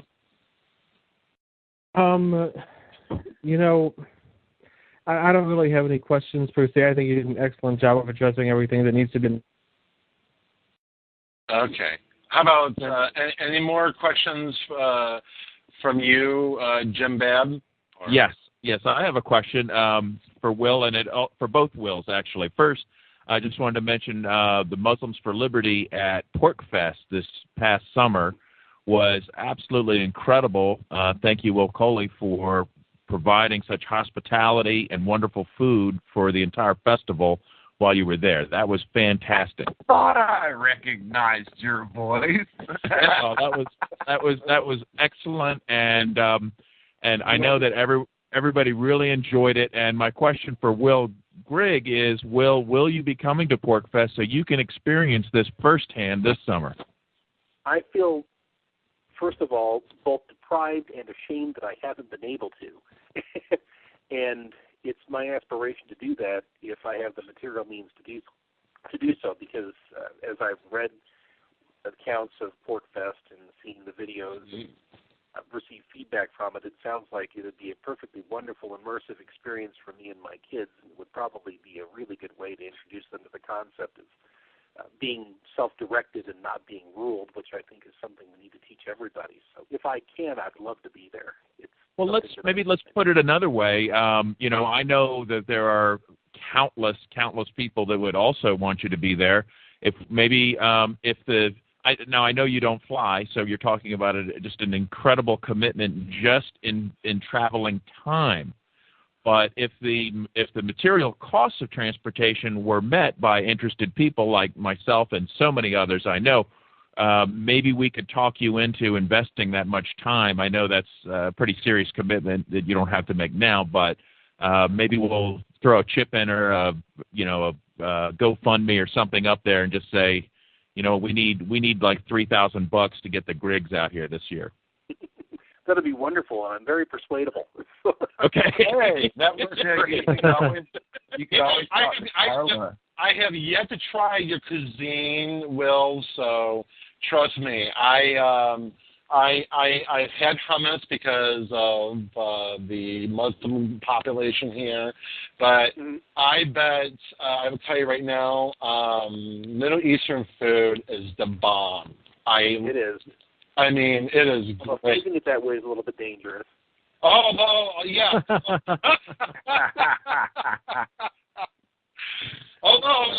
In these troubled times, you can't even say that phrase anymore. But be careful with your superlatives. But I guess the other question I have for you, Will, is what's next for Will Grigg right now? I mean, is he going to write a book? Is he going to show up at Libertopia? I mean, hey, I hear Libertopia is going to be doing some more stuff next year. What about not just PorcFest, since you've been already directly or indirectly invited to it already, but how about the Liberty Forum in New Hampshire? Would you you got any plans on the Libertarian Alliance? I've not really made any plans for the Liberty Forum, and Libertopia, unfortunately, is something I'm not going to be able to do. I do have a long gestating book project. As a matter of fact, it's about time to induce labor on that thing. It's been about a year or so that I've been waiting to hear about it. It's going to be a fairly sizable book, and the working title is No Quarter, and that, of course, is an allusion to Mencken's famous quote about how at some point every decent man wants to hoist the black flag and spit on his hands and start slitting throats. I'm trying to reconcile that with a non-aggression principle. That's going to be an interesting task. But yes, I do have that book project that's sort of in advance, and hopefully at some point in the near future I'll be able to give you some more information about that. I've got a couple of documentary projects that are sort of on the back burner. That all has to do with resources and time. One of them is a film that I want to do about some really horrible things that have happened here in the state of Idaho in the realm of police abuse. You could do this anywhere, practically anywhere in the Soyuz. You're going to be able to go out with a basket and gather the manna, if you will, of information of that sort, and from it assemble a very compelling documentary. But that's something that's also been on the back burner now for a number of months. And in terms of where I'm going to go in the movement to attend these meetings, I'd love to attend all of them if I had time and means to do so. There are certain things that are inescapable in my situation. I mentioned we have 6 kids. That, of course, is a tremendous and priority commitment. That is the commitment against which everything else I do is measured. And my wife's health circumstances do limit what I can do as well. I don't want to get into the details, but there are rather severe limits placed on us because of because of a condition, an incurable condition here, as it turns out. I've probably said more than would be prudent in saying here, but that does limit what I can do, and that does impose certain limitations on how far I can travel and how long I can stay in the house, that kind of thing. Right. But, I'm just delighted beyond expression to see, first of all, that the liberty movement is propagating itself so dramatically among that element of the population, the people on the sunshine side of 35 particularly, that are probably the most important to our society's future. And secondly, it's interesting that, as I said about a year ago, I predicted that this would be the year when people would finally have a surfeit of police abuse and they'd lose the mandate of heaven, to use the Chinese expression.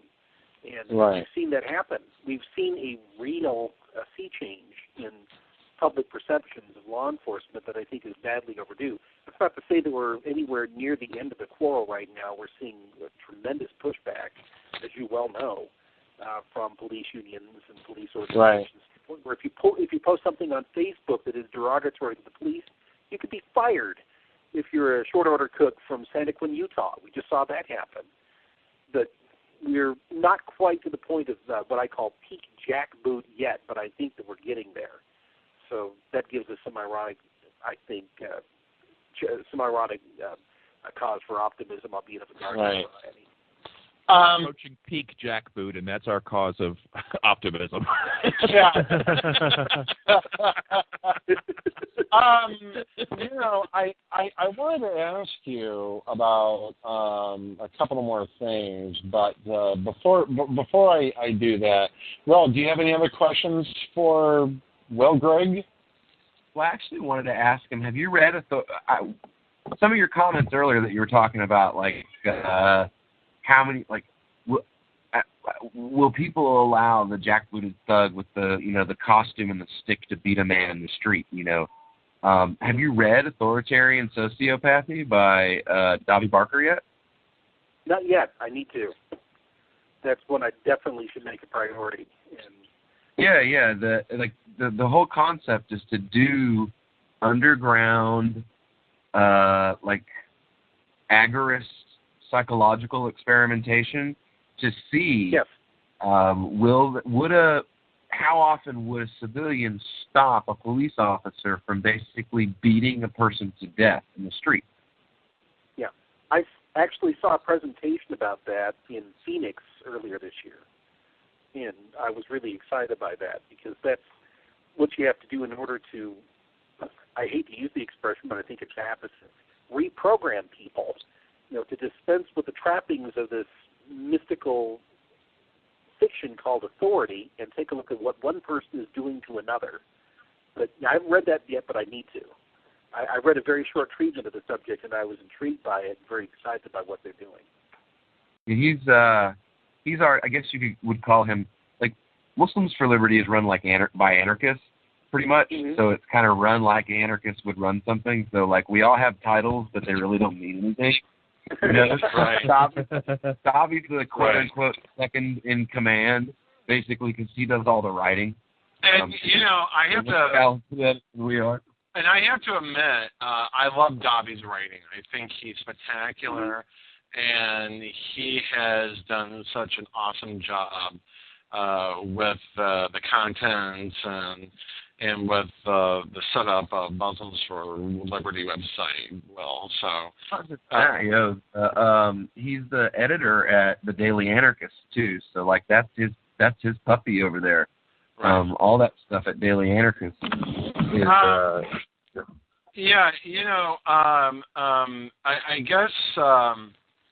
I guess one. I was going to ask you a couple of questions, but I want to cut it down to one question, which is, what do you think is going to be the big issue for 2016? We've already seen with the police abuse going on here. As you're probably aware of, Stefan Molyneux basically sided with the state on the Michael Brown incident and what happened. And he completely went to warp speed in an opposite direction as far as I'm concerned. And now that with the whole situation going on in Iran and Iraq and throughout the whole Middle East, There is this concerted effort to go after ISIS and, taking them out and everything. Do you think that Americans are becoming more and more, growing much more warier of the state now, more so than, say, when Ron Paul was running for president in 2012 and even before that in 2008? I think there's been a severe cleavage, if you will, in the public between those who are innately inclined toward rebellion against the state. By innate, I mean people who've either thought it through or just are wired in such a way that they're suspicious of this thing called authority. And those who can be gulled or persuaded or browbeaten, threatened, cajoled into supporting the state, and as long as the state focuses its hostility on an acceptable hate target, the old Lenin who does what to whom idea, as long as they're the who rather than the whom, they're not really all that concerned about what the state does rather than focusing on the what of that equation, which is how individualists of various stripes look at it. The important thing is what is being done, not the who and the whom in the equation. So every time you have an ISIS rear up on the horizon, there are people who say, okay, well, here's somebody who deserves the full attention of this lethal mechanism called the state. Or when you have something like the riots in Ferguson, they say, oh, look, these people obviously are not suited for liberty. Maybe at some point in some ideal society they might be, but as long as there are people like that in the world, we better well have people like Darren Wilson who will be the human barricade between the forces of civilization and the forces of what they call anarchy, things like that. Right. I think that you probably have a larger plurality of people who meet the authoritarian model than people who meet the individualist model right now. And I think between now and 2016, there's going to be a concerted effort by statists of a couple of different varieties, statists of different brand names, to reinvigorate the who-whom paradigm. For the left, from the MSNBC left, of course, it's always the Koch brothers.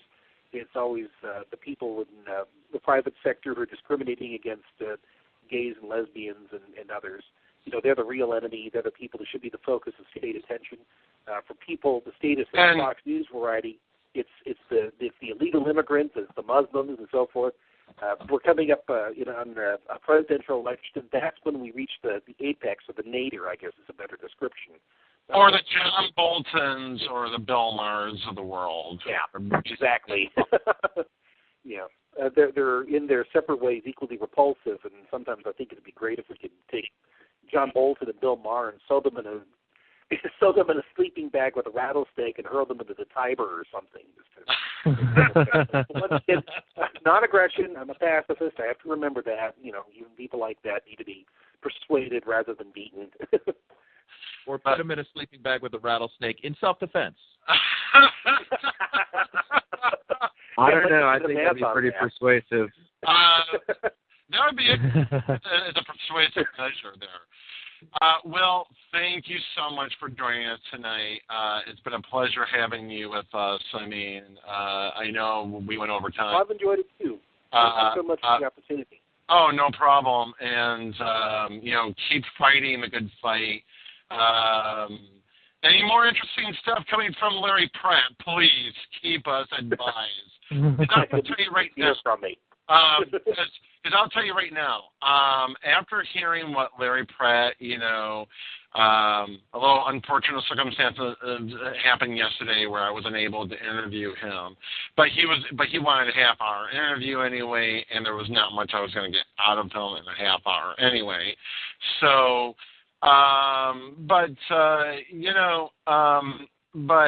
it's made me cause to think whether I should, continue supporting gun owners of America. And I don't say on the broadcast here right now that if Larry Pratt's going to maybe making any statements, GOA can kiss my membership renewals goodbye after this point, because I've heard more than a few people say that actually. And I'm I'm the next person to say that. So I'll let this membership go. I'll let it keep going. But after this point, I think this is my last time I'm giving my membership renewal to GOA. So there you have it. Thank you so much, Will. You're awesome. Keep up the good fight. And okay, thank you so much. You take care. You too. That was Will Grigg, everybody, and he is one hell of a guy here. What a gem, man! You know, gem. I know. Really knows his stuff. He really. And it's not just that what he knows; it's how he expresses himself in his words, in writing and in speaking. He's just a master wordsmith, and I can't think of anybody else that puts these thoughts together better than he does. I know. Isn't that fantastic or what? We are so lucky to have him on our team. I know. We are so lucky to have him on our team. Okay, so basically, another interesting subject happened just recently, where basically Philly, I think that's how you pronounce it, Philly, what the fuck ever.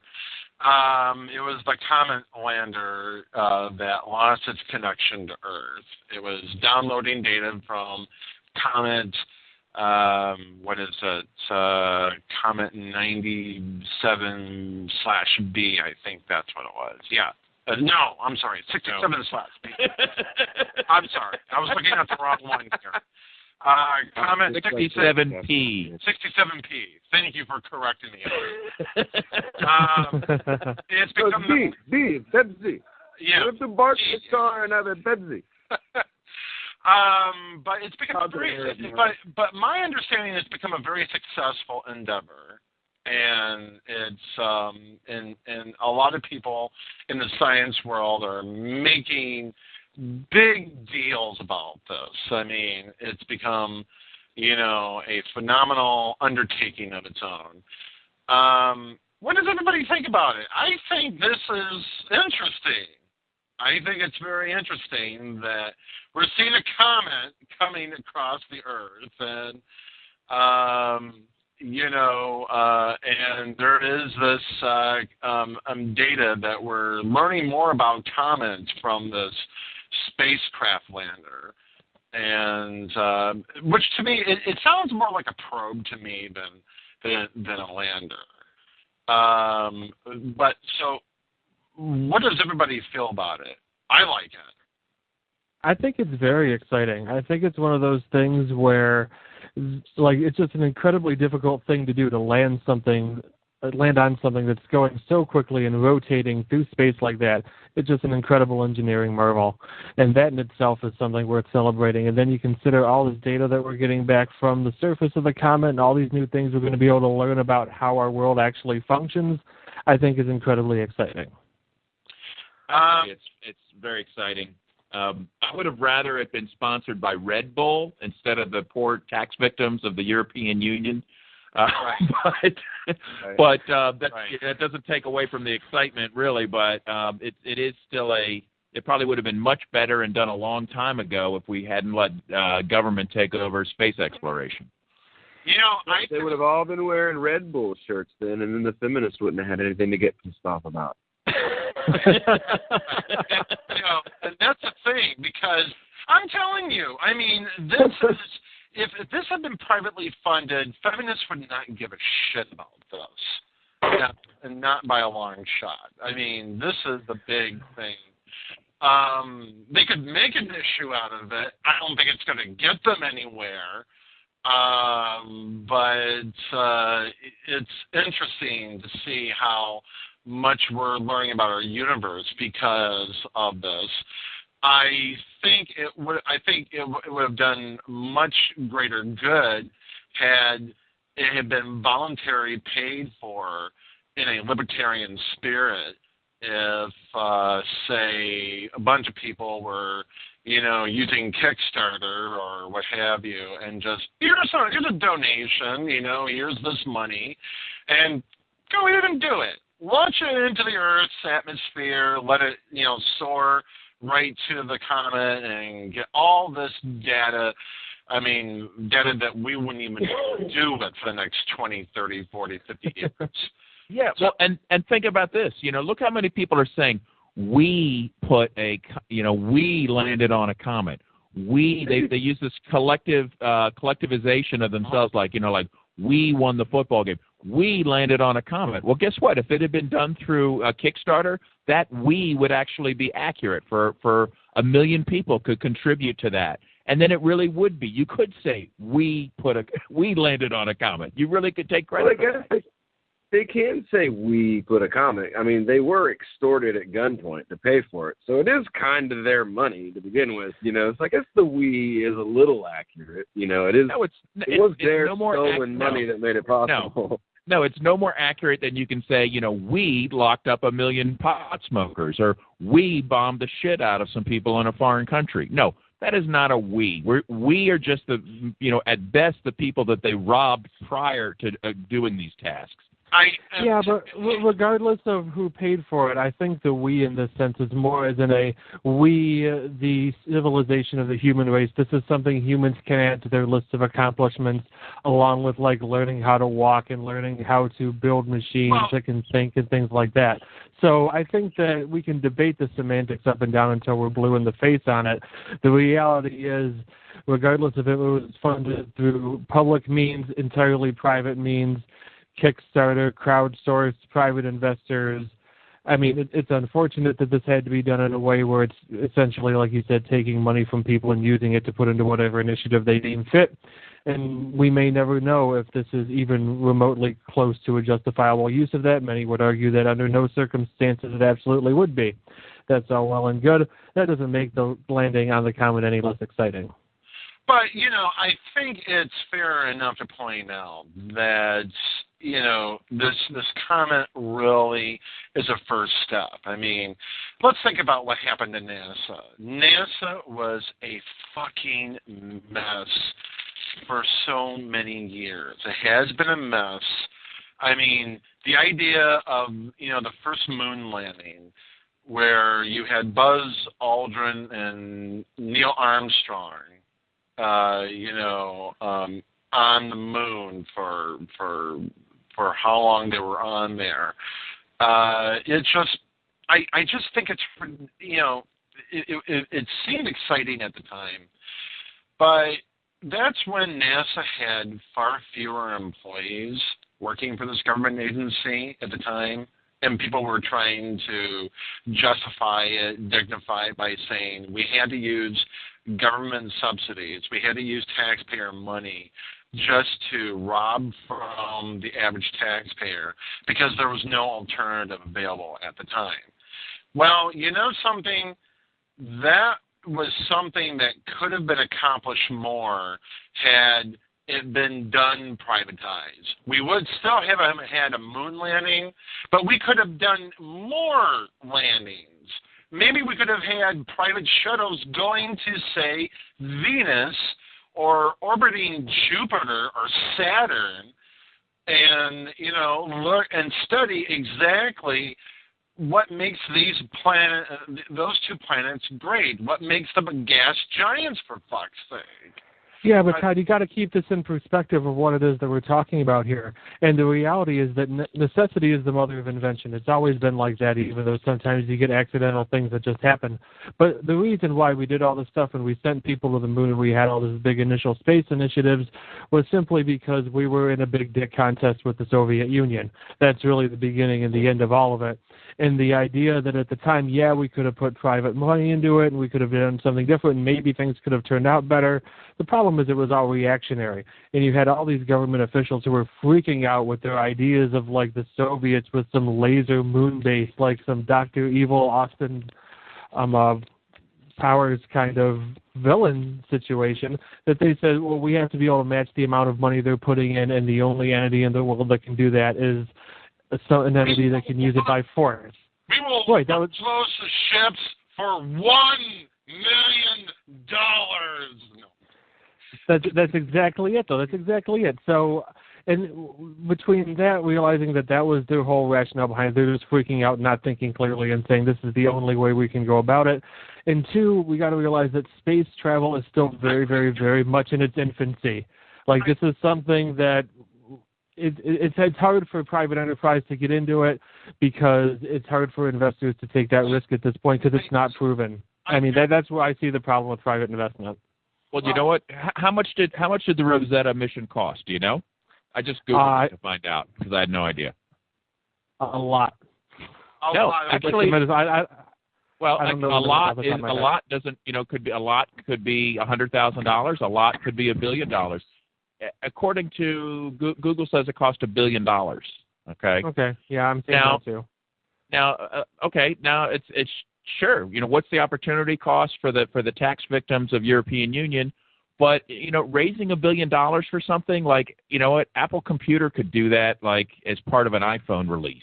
Okay, that's nothing. That is nothing. Well, you got to keep that in perspective too, because that $1.4 billion is only an achievable number after you have all the other science that's gone into it. Like, you're hiring scientists that have been working on these theories for numerous years.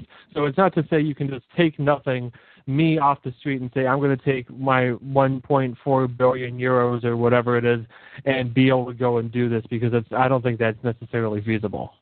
Well, sure it is. You could, Apple Computer could say, we've got $1 billion, and we're gonna hire you two, and we've got a new iPhone, and we're gonna time the release with this new Comet lander, okay, and it's all gonna be cool, and everybody's gonna watch it live on their new iPhone. And guess what? They could go out and hire all those same people, okay? And then they've got experience for the next mission, and the next mission, and the next mission, and next thing you know, Samsung's going, no way, we're going to do it. You know what? We're going to Neptune. God damn it, and look at Richard Branson, for fuck's sake. Richard Branson is looking to work into passenger travel. There's no kind of way to monetize a mission to a comet. Like, that's in terms of private enterprise. I think I'm serious. Like, when you talk about what Richard Branson is doing, I don't think it's even a remotely fair comparison, because he's talking about taking people, having them purchase. Spaceship One. Hold on. Let me finish, please. Richard Branson is talking about space tourism. That is different than a mission where you're looking for data and fact-finding on a comet. It's a very different thing. So the only thing that they have in common is that you're talking about rocket propulsion and jet engineering and the idea of getting people or getting something into space and bringing something back. But I just don't think that they're comparable. I think it's going to be hard for a private enterprise to justify it. I disagree, and I'll tell you why. Remember the Challenger disaster of 1986, when the jet engines, the engines of the Challenger shuttle exploded? I remember that when I was a kid. Okay, when that disaster happened, and the bureaucracy at NASA was overwhelmingly ridiculous. The amount of red tape that was needed to actually keep everything checked and remodified. They should have canceled the entire thing, and they should have repaired or replaced those engines with engines that were functioning at nominal levels. They didn't do that. And a school teacher and 6 other passengers on that fateful flight were killed in the process. So because of that, the entire shuttle program was grounded for many years. Then came another disaster that happened in 2003 when another shuttle exploded in the Earth's atmosphere. I mean, when is the government going to realize that at some point it's not really well suited and really good at sending, probes and shuttles to or even unmanned objects to planets or planetoids or asteroids or what have you? I mean, especially when it comes to a comet. I mean, the fact of the matter is, when you look at Spaceship One, that was the first initial sign that maybe there doesn't have to be that monopoly. I mean, the government has tried to corner the market on space exploration. I think space exploration can be profitable, and it can be very successful because there were plans for space tours. Now, Spaceship Shuttle 2 was a disaster, and they learned, but at least they're learning from their mistakes. Since when has NASA ever learned from its own mistakes as far as what works and what doesn't work? There's no incentive for the state to do that. Isn't that right? No, you're absolutely right. And I think that the point that I was making wasn't so much in terms of should this be a government enterprise or should it be a private enterprise. The point that I'm making is that I don't think that necessarily a mission such as the Rosetta mission is something that the private sector would be interested in funding right now. They're going to be more interested in funding the stuff that Branson is doing. All right, I want to comment on that right there because let's not let our own individual lack of imagination, become a thesis that something can't happen. I was just curious, how much does Red Bull advertising? How much does Red Bull spend on advertising? Billions of dollars. Okay, $2.1 billion is their marketing expenditure. Okay, and I wonder how much more they generate even after cost. I mean, okay, so. Let's just say, it's ridiculous to think that something like an exciting space mission that everybody loves. People will drop $50 million to see a movie about made-up space travel. Okay, there's a worldwide demand for this, and if people if they won't buy it privately, the tech companies could get on board and make names for themselves by branding on top of these kind of things. And if they can't say, you know what, if Red Bull might say, you know what, I don't know, $1 billion's a little high. What could you do for $500 million? Somebody would say, there's $500 million there if I can get a probe out to Pluto, and somebody would find a way to do it for $500 million, guaranteed. Let a competitive market get to work on space exploration, and you would be astounded. I don't think there's any question that we would see a radical improvement in quality and a radical reduction in cost.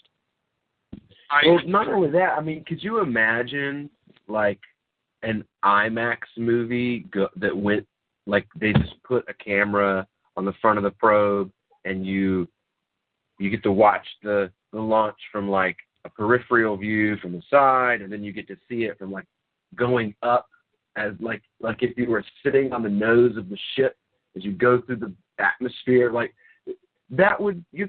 people would spend so much money to go and see that. You know what I'm saying? And on top of that, there's no reason you couldn't sell the data. Like, if you get data, there's a reason why people go up there to get data, is because there's a demand for that data in some way.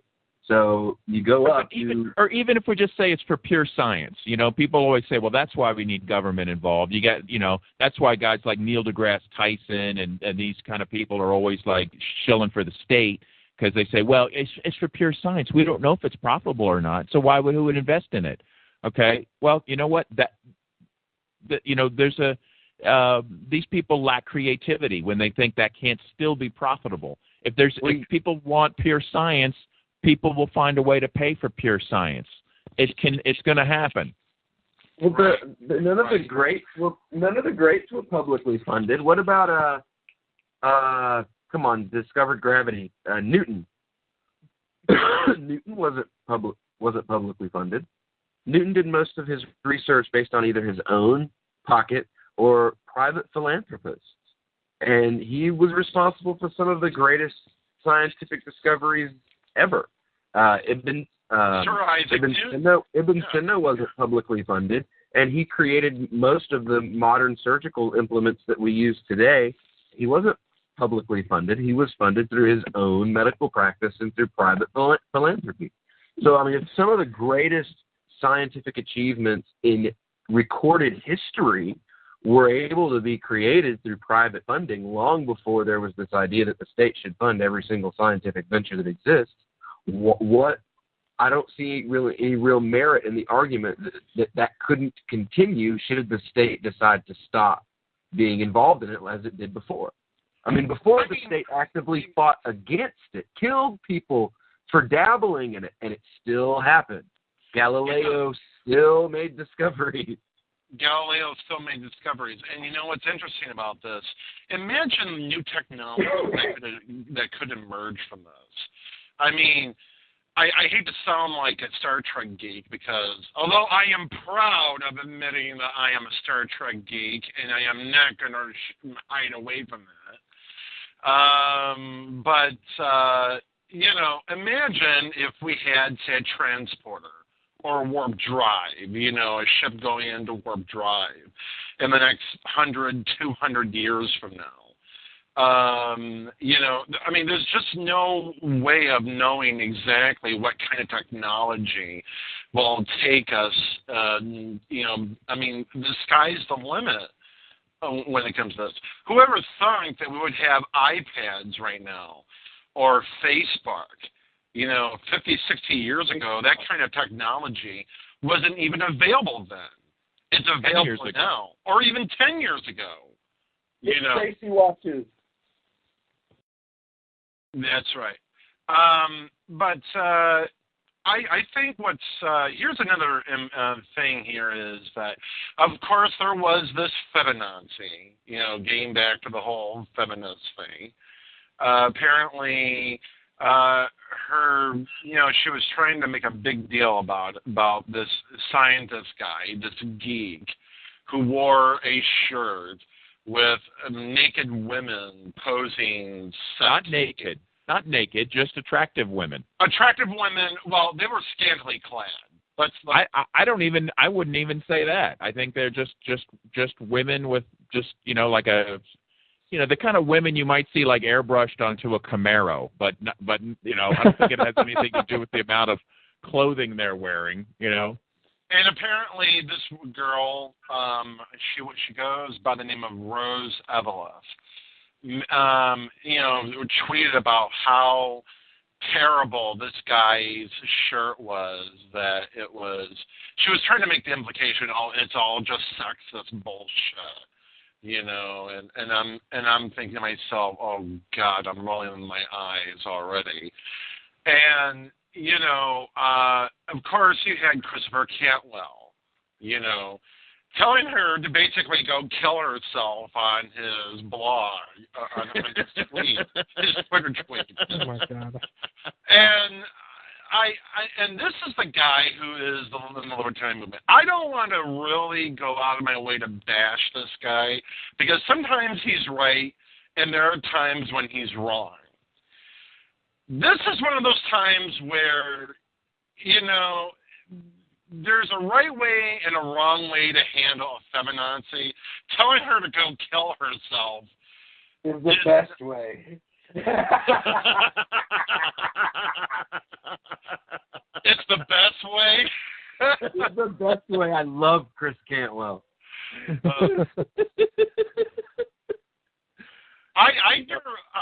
Well, you know, Dobby actually wrote an interesting piece about Chris Cantwell, and I got the feeling he's not really a big fan of this. Well, that's funny. It's actually based on a conversation that was had at the Anarcho ice cream parlor at PorkFest. Like, we were having this discussion about the right to use force against government agents, and Dobby started talking about Chris and Chris's argument and how like that had like created this whole conflict, and like maybe we should, you know, like he was being joking, like, yeah, be careful, we might not should talk about this, you know, you might get in trouble, making a joke. And we were having this conversation, and I was saying that I thought that, you know, Cantwell serves a purpose because what he has, he's like the Andrew Dice Clay of the liberty community, you know, like it's a character that he does, it's a fictional character that there's a little bit of truth and a little bit of him in, and then a little bit of this like extreme eccentricism that he's doing for a purpose. Like, if even a person who's as big an asshole as I am, who makes, you know, like pedophilia jokes and stuff, deserves their free speech protected, then everybody does. I kind of think that's the purpose of his shtick. And Davi kind of, jokingly mused that he was kind of like Tony, the real crazy asshole character that Andy Kaufman used to do, where he used to put the sunglasses on and be the Las Vegas singer kind of guy, right? Tony something another. That was basically what Cantwell's character was. But there was Kaufman, who was the funny comic. Thank you very much. And then there was this other character that was this alter ego that he used to kind of blow off steam and be this, ostentatious character. So I think a lot of it is like Davi is, and he makes it kind of clear in his article that Davi's not attacking Christopher Cantwell as a person, but the character that Cantwell has created. Right. He feels there are times that he basically does more, like you said, that there's certain times tact is useful, and Cantwell's version of tact is telling somebody to go fuck themselves.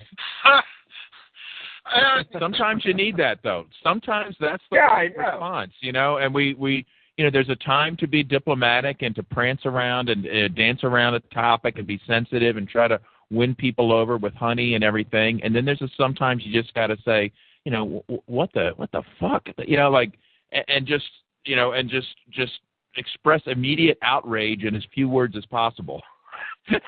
Right. But I mean, this. I've got an idea for that shirt, and I'm going to just put this out in public for somebody to run with. And if you take this idea and make $1 million with it, hook me up with a little something. There's a market now for that shirt. That the woman who made that shirt for him should put that immediately into mass production and start making that available for sale. Okay. Oh hell, somebody would probably do it with the complaining girl's face on it. Now, let me ask you this: could that be available at any stores, say Old Navy or, I can't remember all the names of the store these days. My mind's drawing a blank here, but it could be sold at any of those. Any JCPenney could carry it. Any store could carry it. There's nothing offensive about it. Like Abercrombie & Fitch. I mean, yeah, wasn't it Urban Outfitters that just got in trouble for having a Kent State sweatshirt that looked like somebody shot bullet holes through it? People will carry anything. That was great. Yeah. Oh, I love that. Yeah, that's the thing about, but this is the thing about Chris Cantwell. I love his commentary, but sometimes I'm thinking, Chris, you might want to dial it down sometimes. I mean, that's where the Andrew Dice Clay of him comes in, that's where the cartoon character, if you would, that he's kind of created. Like, he's an entertainer. Yeah, that's one thing that a lot of people seem to miss, is that he's an entertainer. When he's on social media, there's a character that he has cultivated, that he is.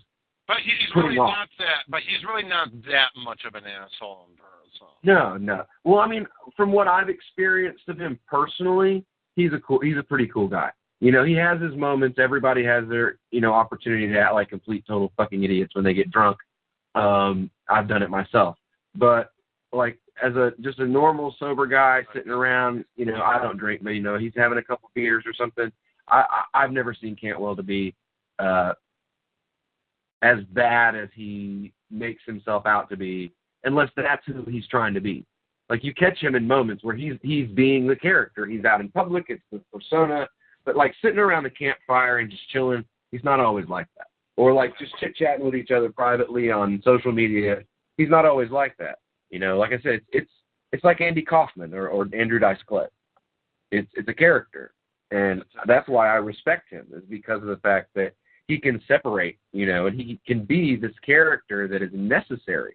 I mean, it really is a necessary character. But it might be more like, Bruce Banner and the Incredible Hulk. Okay, I don't know if the relationship, right?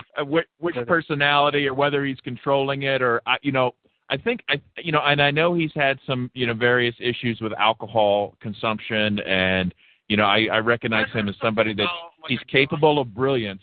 I know he's capable of brilliance, And then sometimes, you just have to be like, oh my God, but I accept him like I do anyone as a human being, capable of greatness, with flaws, with warts. Sometimes we do great, sometimes we screw up, but he's out there at least attempting stuff and creating conversations around important topics that are undeniable. So there. Chris Cantwell and I really don't have a very colorful history together, but I'm hoping that maybe he and I can become good friends, because I do like a lot of his commentary. It's you got to try to get him on the show. I'll just try to get him on the show. I'll try. But here's the interesting thing. Like a lot of these feminazis, and I'm sick to death of these feminazis who are like the biggest spoilers of fun and entertainment like there is no other. It just really gets me going. I mean, half the time these women are like, well, all these men are just trying to use us for any reason they want, there is rape culture. And I was watching Stossel, like it was DVR'd on my machine last night. And I was watching a DVR of Stossel, talking to this liberal chick about, oh, well, there is rape culture going on in campuses and universities and whatnot. And that, women are being raped in record numbers, and women are just being too passive, and that we should, send out the statement that no means no. And I'm like, so does that also apply to the porn industry? I'm thinking. I mean... Well, I don't remember a time that I was in school or in any place or with a parent that I was taught that it was okay to rape. Because that seems to be the narrative that they're pushing, is like, we shouldn't tell women that they need to have some sort of self-reliance or self-responsibility to protect themselves from the fact that, I'm sorry, it's reality, predators exist. I'm a damsel in distress. Yeah, that women should never be expected to protect themselves from predators. We should simply teach people that it's wrong to rape, just like we teach people that it's wrong to do drugs and that it's wrong to kill. And yet, for some odd reason, people just still do those things. I mean, right? It's like teaching. We still teach kids to look both ways before crossing the street, even though it's wrong to, run a red light and, blaze through the stop, through the crosswalk. But, exactly. And if your house gets broken into, you install a security system. You don't say, well, I'm letting the bad people win. You're recognizing that there are still going to be some bad people in society. And it's unfortunate. We do what we can, but everyone needs to protect themselves. It's not like I see a bunch of women standing outside, with some rape kits on the side and a neon sign plastered over the house saying, come and take me, rape me, and I'll still call the cops. I mean, it's absolutely asinine that they're getting... Go ahead. I think we should be careful not to overly generalize. When you refer to feminazis, I don't know, isn't that a Rush Limbaugh term? That's a term that Cantwell uses. Okay, I'm not sure exactly what that means, but I guess we can interpret that as the most extremist of the militant of the feminist movement. But I don't want to condemn all feminists, because not all feminists have that mentality. Because there's different kinds of feminism. Left-wing feminism is that insane, all people are equal, but women are more equal. Like, the feminism that this woman is a part of is that left-wing moonbat feminism. I've seen libertarian feminists, and I understand libertarian feminism as like... McElroy. I love Wendy McElroy. She puts it all in perspective. I've worked with Wendy before in the past. I've written on her website before. She's fantastic. She's motivated by women, by women having, the right to be who they are, start up their own businesses, encouraging girl power, but at the same time, start up their own businesses. But if they want to engage in pornography, she even wrote a book about it, for crying out loud, called A Woman's Right to Pornography. And I shit you not, she did. And, she is fantastic on this subject. We're going to have to get her on the show sometime to talk about this.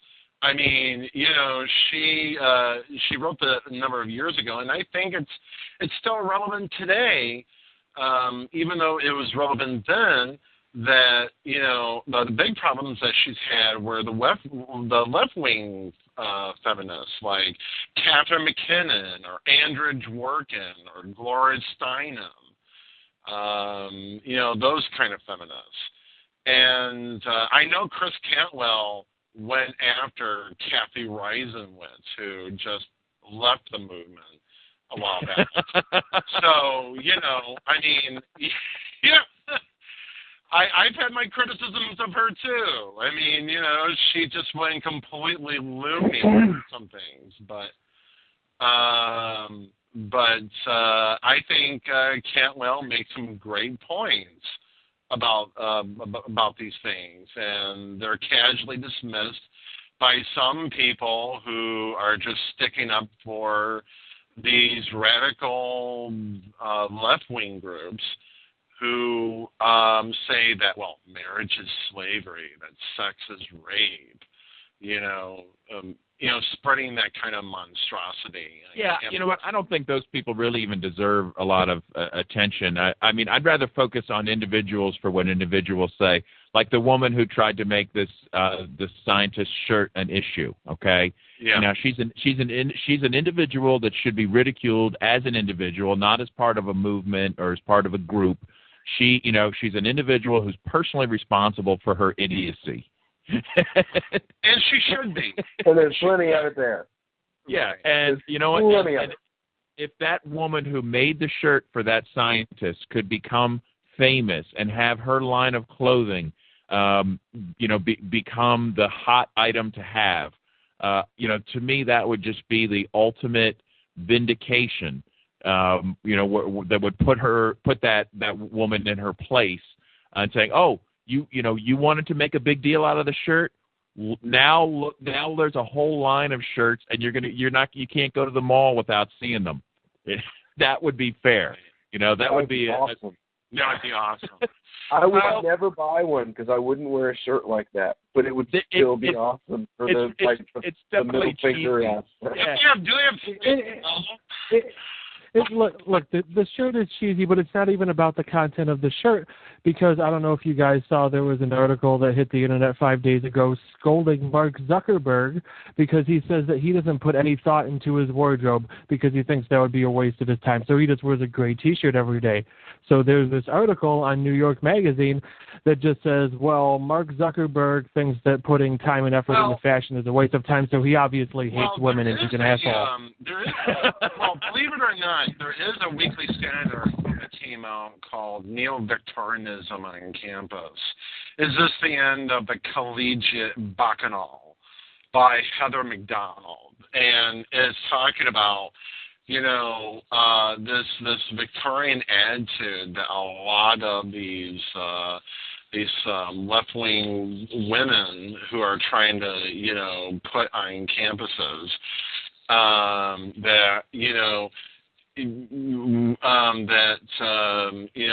no means no, that it's not always, that should always mean no. And, this is the thing here is that I don't think anybody is advocating, well, if no isn't always no, no means yes, so therefore you should just do it if the woman doesn't consent to it. I think the problem here is a lot of times women in those areas tend to make an issue about guys who are not looking to rape other women. They just want to pick up a gal, get to know them, and, and if they like each other, if they date, if it becomes more than physical, then, who is anybody to actually judge that particular relationship? But,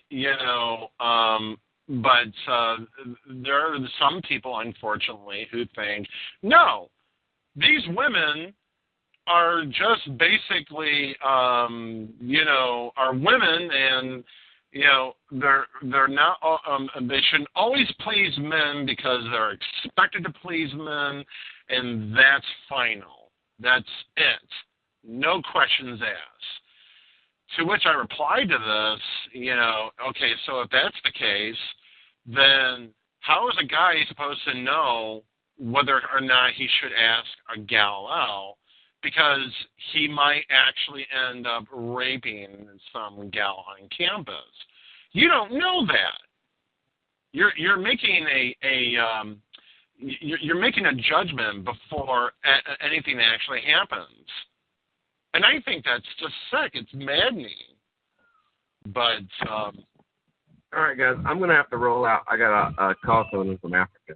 Okay, we're going to do two more subjects here, if you guys can stay for a few minutes extra before we end this. Anyway, but before we do get into those two subjects, your thoughts on what I just said.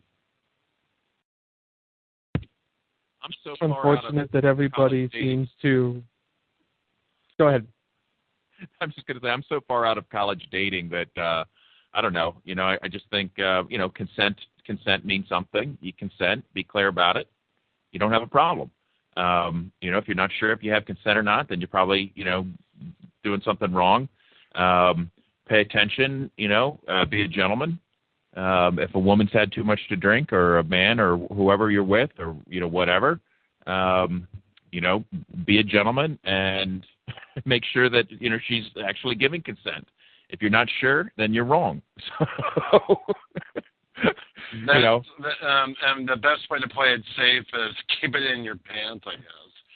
Well, you know what? There's plenty of willing people out there. It's I think the thing about college is that people are experimenting with alcohol because we have a sort of this repressed alcohol culture where young people aren't allowed to it, and then suddenly they're away from their parents and they have access to all the alcohol they want. They don't know how to drink.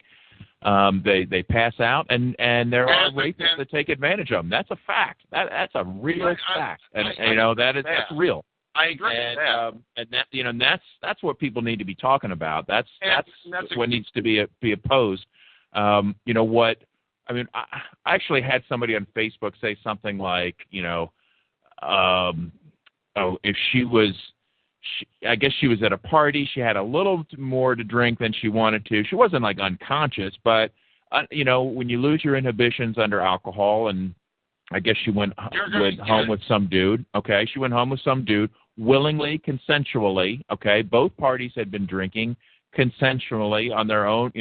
They ended up getting together, and she regretted it the next day, and she thought she was perfectly justified in walking up to this guy and punching him in the face. I'm like, what? I'm like, right. That's not he didn't aggress against you, okay, any more than you aggressed against him, okay? Let's not confuse that bad judgment, okay?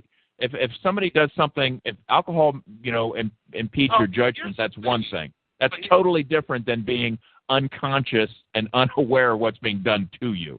There's a difference between taking alcohol and being sexual with a gal who has lost her complete inhibitions, because the more you drink, the more you're loosening yourself up and you're drunk and you really have no control over what you're doing. And then a gal who doesn't drink, who who decides, well, she's not in the mood for it, but she goes to a party and doesn't drink, which I don't see ever happening at all. I don't know a single young person around 20, 21, 22 years of age who hasn't taken a sip of Captain Morgan or Jack Bean, if you will. You know, it's... I just don't know a single person who has done that. But that being said, I think that there may be some bad judgments, sure. You know, everybody has done it. Who hasn't done it, you know?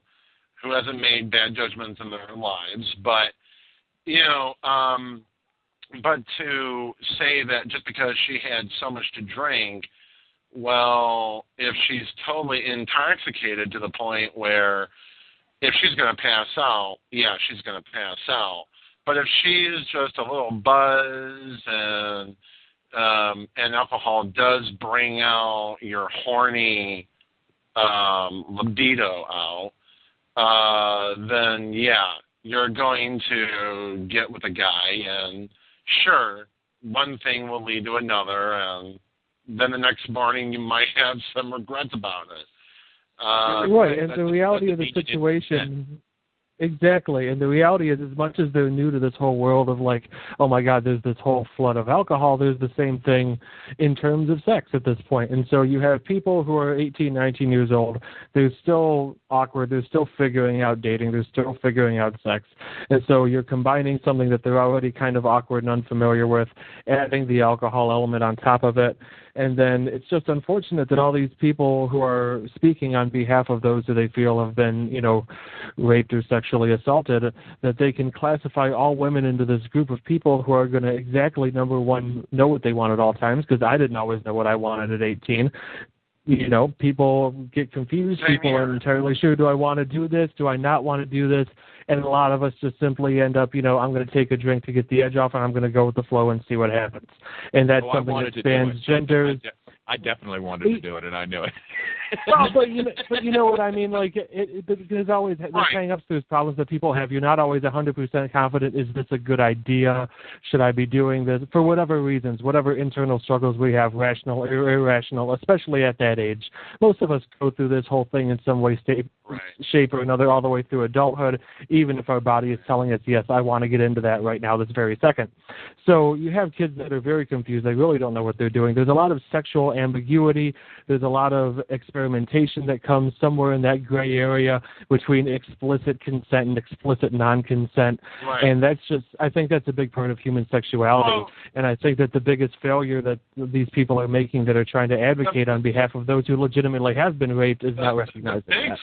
The big culprit that comes out of that is basically the childification of these young adults who were told very early on that, well, you must remain a little child.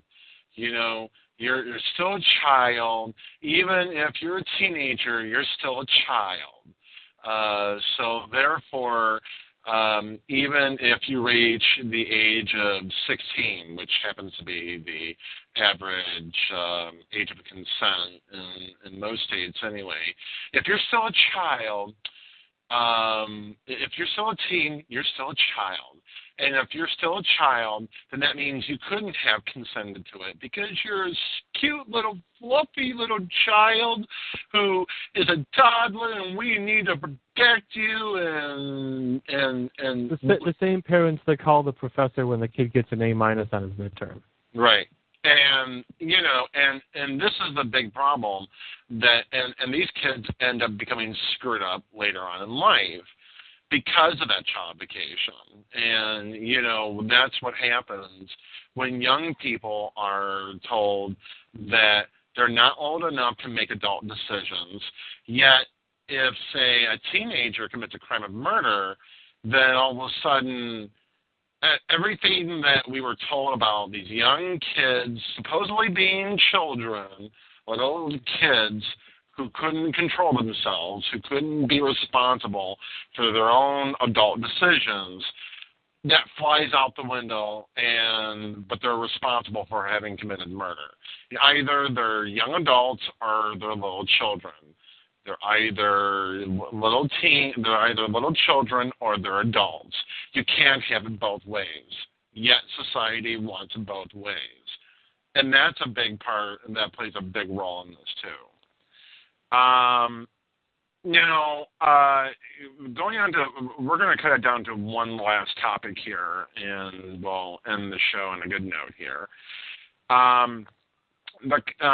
Everybody's heard about Obamacare, the Affordable Care Act, the costs going up. I just found out that my premiums are starting to go up by next year, like 9.3%. I was paying $398. By next year, I'll be paying $429.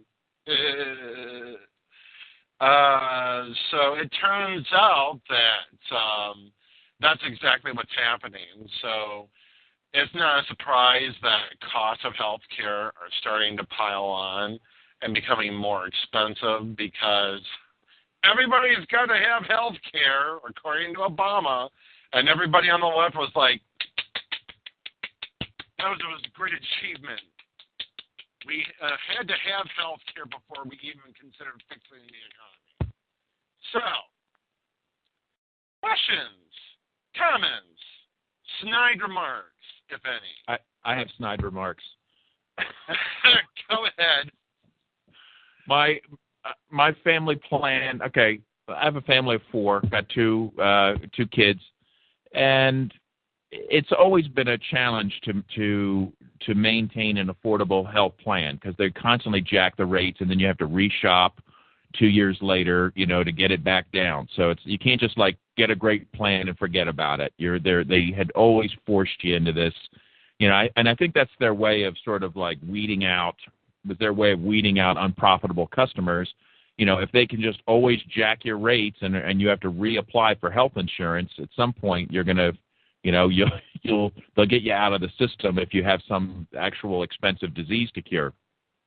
But I'm used to that, and we had just gone through a cycle of that, and I got a decent. My policies were always the same. Super high deductible, highest deductible I can get. Minimum, all I want is catastrophic coverage, so I'm not bankrupt if a real emergency comes. I don't want checkups. I don't care, I pay for everything out of pocket, always paying for everything, but just, wanted something, for a catastrophe. Because you never get something for free for nothing. That's just the way it is. But that's just what I wanted. I wanted something to cover me in a catastrophe, and I think our policy was like, it was at least might have been $15,000 deductible before any insurance would even kick in. Okay. Oh my God! You would have to be in the hospitals every single day. No, you'd have to be you'd be in the hospital for like half a day to cover that. Okay, that's nothing. But I don't go to the hospital, so that's fine. Anyway, months ago we got the letter going, you're not Affordable Care Act compliant. Your policy's canceled. And I think our policy was $600 a month, something around that. And they're like, well, here's another plan you can get that was like $1,050 a month. I'm like, really? I got to spend like $14,000 a year now? I'm like, no. I just said, you know what? Cost-benefit analysis, I'd like to have it, but you know what? I just said, I'm not spending $14,000 a year on something that I don't even know if it's really going to be there in an emergency anyway. I don't want to deal with it. They said, well, they said, because I had this, like a broker who would help me with the shopping every time. She says, well, you have to go to healthcare.gov, and then you type in I said, no. That's an excellent point. No, I'm not frickin' doing it. No. That's an excellent point because, when Obama got elected the first time, when he was just inaugurated, weeks after his inauguration, the insurance industry approached Obama and said, we want to discuss radical reforms of health care with you. And basically, do you know who was the biggest architect of the health reform lobbying that was actually going for it? Was Blue Cross Blue Shield. And and Blue Cross was actually lobbying Obama to go for, this insurance exchange system. Now, keep in mind, a lot of the Democrats, if they had their way completely, if everything had turned out a little differently in 2009 and in 2010, we would have had, single-payer health care shoved down our throats at some point. Maybe earlier, maybe later. But at some point, it was bound to happen one way or the other. But since the American people didn't want single-payer health care, and that was noted in the town hall meetings, they discovered, okay, we'll do it the Republican way that was, granted to us by Richard Nixon, and, the idea that was proposed by Nixon and his people, and then later became adopted by Newt Gingrich, and later became Mitt Romney's health care plan for the state of Massachusetts. Romney being from my home state, and when he was campaigning in 2012 saying, yes, I'm a Michigander like yourselves, I'm back here with my brothers. I was born here, and I'm proud to be among you. To which I replied, fuck you, because you weren't here for the last over 30 years, so why should we take you seriously? So now because of the whole healthcare exchange, the exchanges are failing. 14 states have failed with their exchanges. That means they would have to rely on the federal exchange, and there's just so far that this exchange can go, and there's so much that the exchange can actually go to the point where it can tap out and just say, you know what, we give up. My question is the healthcare system completely done for after 2016? Or are we going to see, changes in a more libertarian direction? I'm very bearish on the idea of anything moving into a more libertarian direction. I do think it's going to change. I have no idea how much, but I'm pretty sure it's going to be one of those situations where they try to build some kind of grand bipartisan agreement, which just means the two big parties work really hard to screw everybody over together. So we're just going to have fun being another link in the human centipede they've all decided to sign us up for. Well, you live in that's a good prediction. I don't think anybody could deny that. Well, you live in Canada, basically, for the most part, as you said earlier, John. So, how's the Canadian healthcare? Have you used it yet? To be honest, there's two things with that. First is that because I'm a temporary resident in Canada, I'm here because my wife is getting her master's degree, I don't have access to the provincial healthcare system. I don't qualify for it. So we purchase private insurance through Blue Cross. So I have yet to use it myself. She's used it a handful of times, but realistically it's not something I would have voluntarily paid for, but it's required by law for all international students to have some kind of private insurance coverage to make sure that I'm not leeching a system that I don't pay taxes into, theoretically, even though I work here, so I do pay taxes. But with that aside, I'm a legal alien. I'm a legal temporary alien in a foreign country, and I understand that. And their laws are making sure that they don't bring people with diseases over who are going to flood their already incredibly burdened and fucked up healthcare system. I understand that completely. Now, to explain something, I'm talking specifically about the Quebec healthcare system. Canada's healthcare system is provincial, not national. So I don't attest to what happens in Ontario or British Columbia or Alberta. I have no idea. I assume their healthcare system works better because the government of Quebec can't seem to do anything right. So that's my 2 cents on that one. Your thought on this, Jim?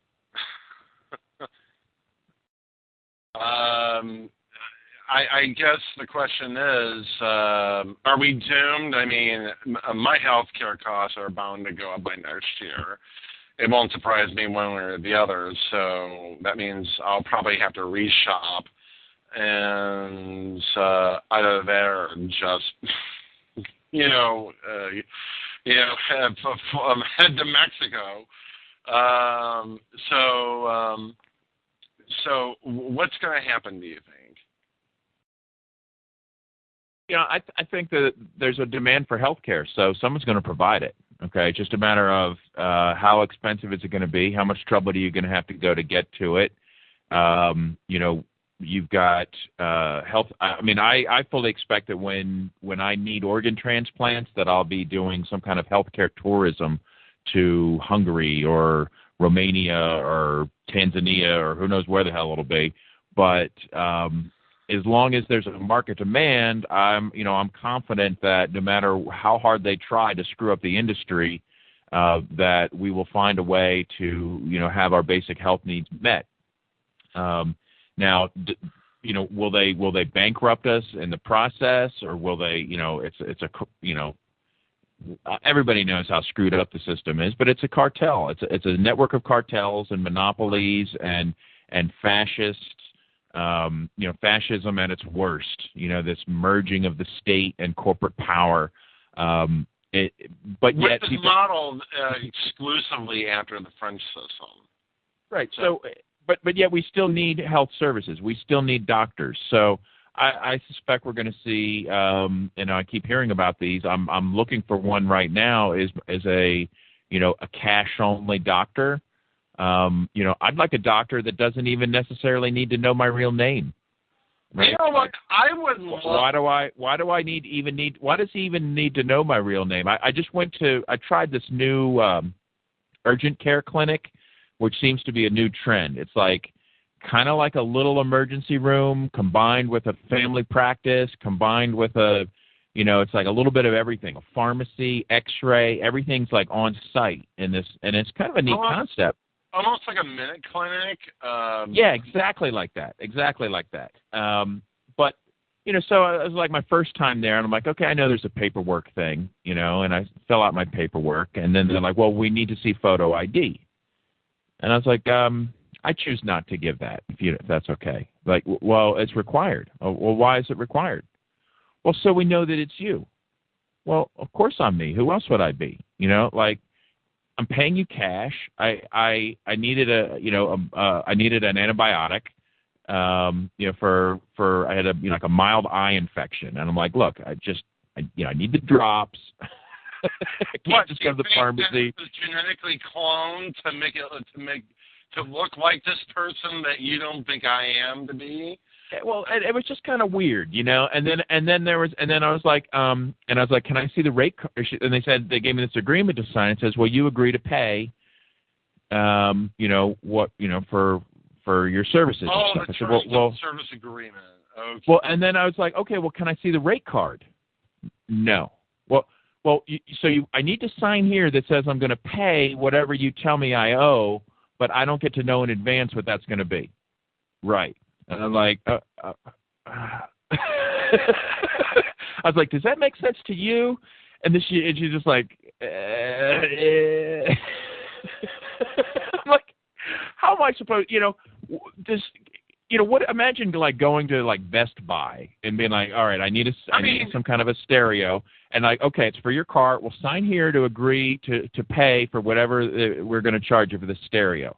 Well, how much is it going to cost? Well, we can't tell you that in advance, but and how many industries could work that way? Imagine you're going to a fast food restaurant and they want you to sign this waiver or some form saying you'll agree to pay this amount of money due to your health conditions and and your incurable diseases and whatnot, but we can't show you what the prices are before you buy a sandwich, a bag of fries, and a large Coke. I mean, it's crazy. But I got to believe there's going to be a market response to this. And I hear about these doctors that are doing cash only. They don't want to participate. There's still a lot of people in the medical profession that got into it because they like the idea of healing people, and it's a really exciting field for people that have that urge, and people need the services, and they'll pay good money for it. So whatever the government people do, it's going to interfere with it, but you can't stop the tide. So I just hope we don't have to go too deep into the black market when I need a hip transplant or something serious. That's all. Or if I'm going to need my next diabetic shot, or my shot. Yeah, you'll be buying insulin on the Silk Road. It's possible. But yet, you know what? What if you are buying your insulin on the Silk Road? Hopefully, it'll be at a level where you actually can verify excellent quality that way. If that's what it takes, that's what it's going to take. Fine. Oh, I'm sorry. I don't know what happened there. Or what about an insulin pump stand, which is equivalent to a lemonade stand where you're selling insulin pumps, and the next thing you know, you don't have a permit to sell those here and a business license. So sorry, bud, you're screwed. We'll see which way it goes. I just think there's only so much they can do to keep customers and the service providers apart. Right. And they can try to squeeze people as hard as they, but people will work around it. They will find a way. So I'm not too worried about availability of health care, but I just I'm not too optimistic about the short term. Just getting squeezed and pummeled and abused by all the parasites that feel like they want to wedge themselves between the consumer and the service provider. Right. Well, that's it for the show this week. We will be returning December 6th of this year. So. You guys have been fantastic. Thank you so much, Jim Babb, and thank you so much, Baron John Carlos Cruz. Thank you. Oh, and it's been fantastic. You guys, I don't know where that static is coming from. Ignore it. You guys have any idea of when you're what you got planned for Thanksgiving and all that, or?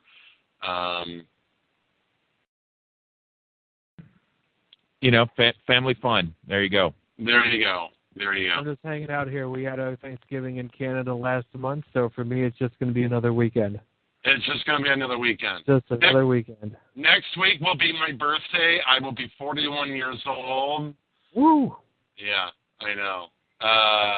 I'm not looking forward to getting older, but hey, it's trying to think younger. All right. So take it easy, everybody. See you then, and night. Okay, good night.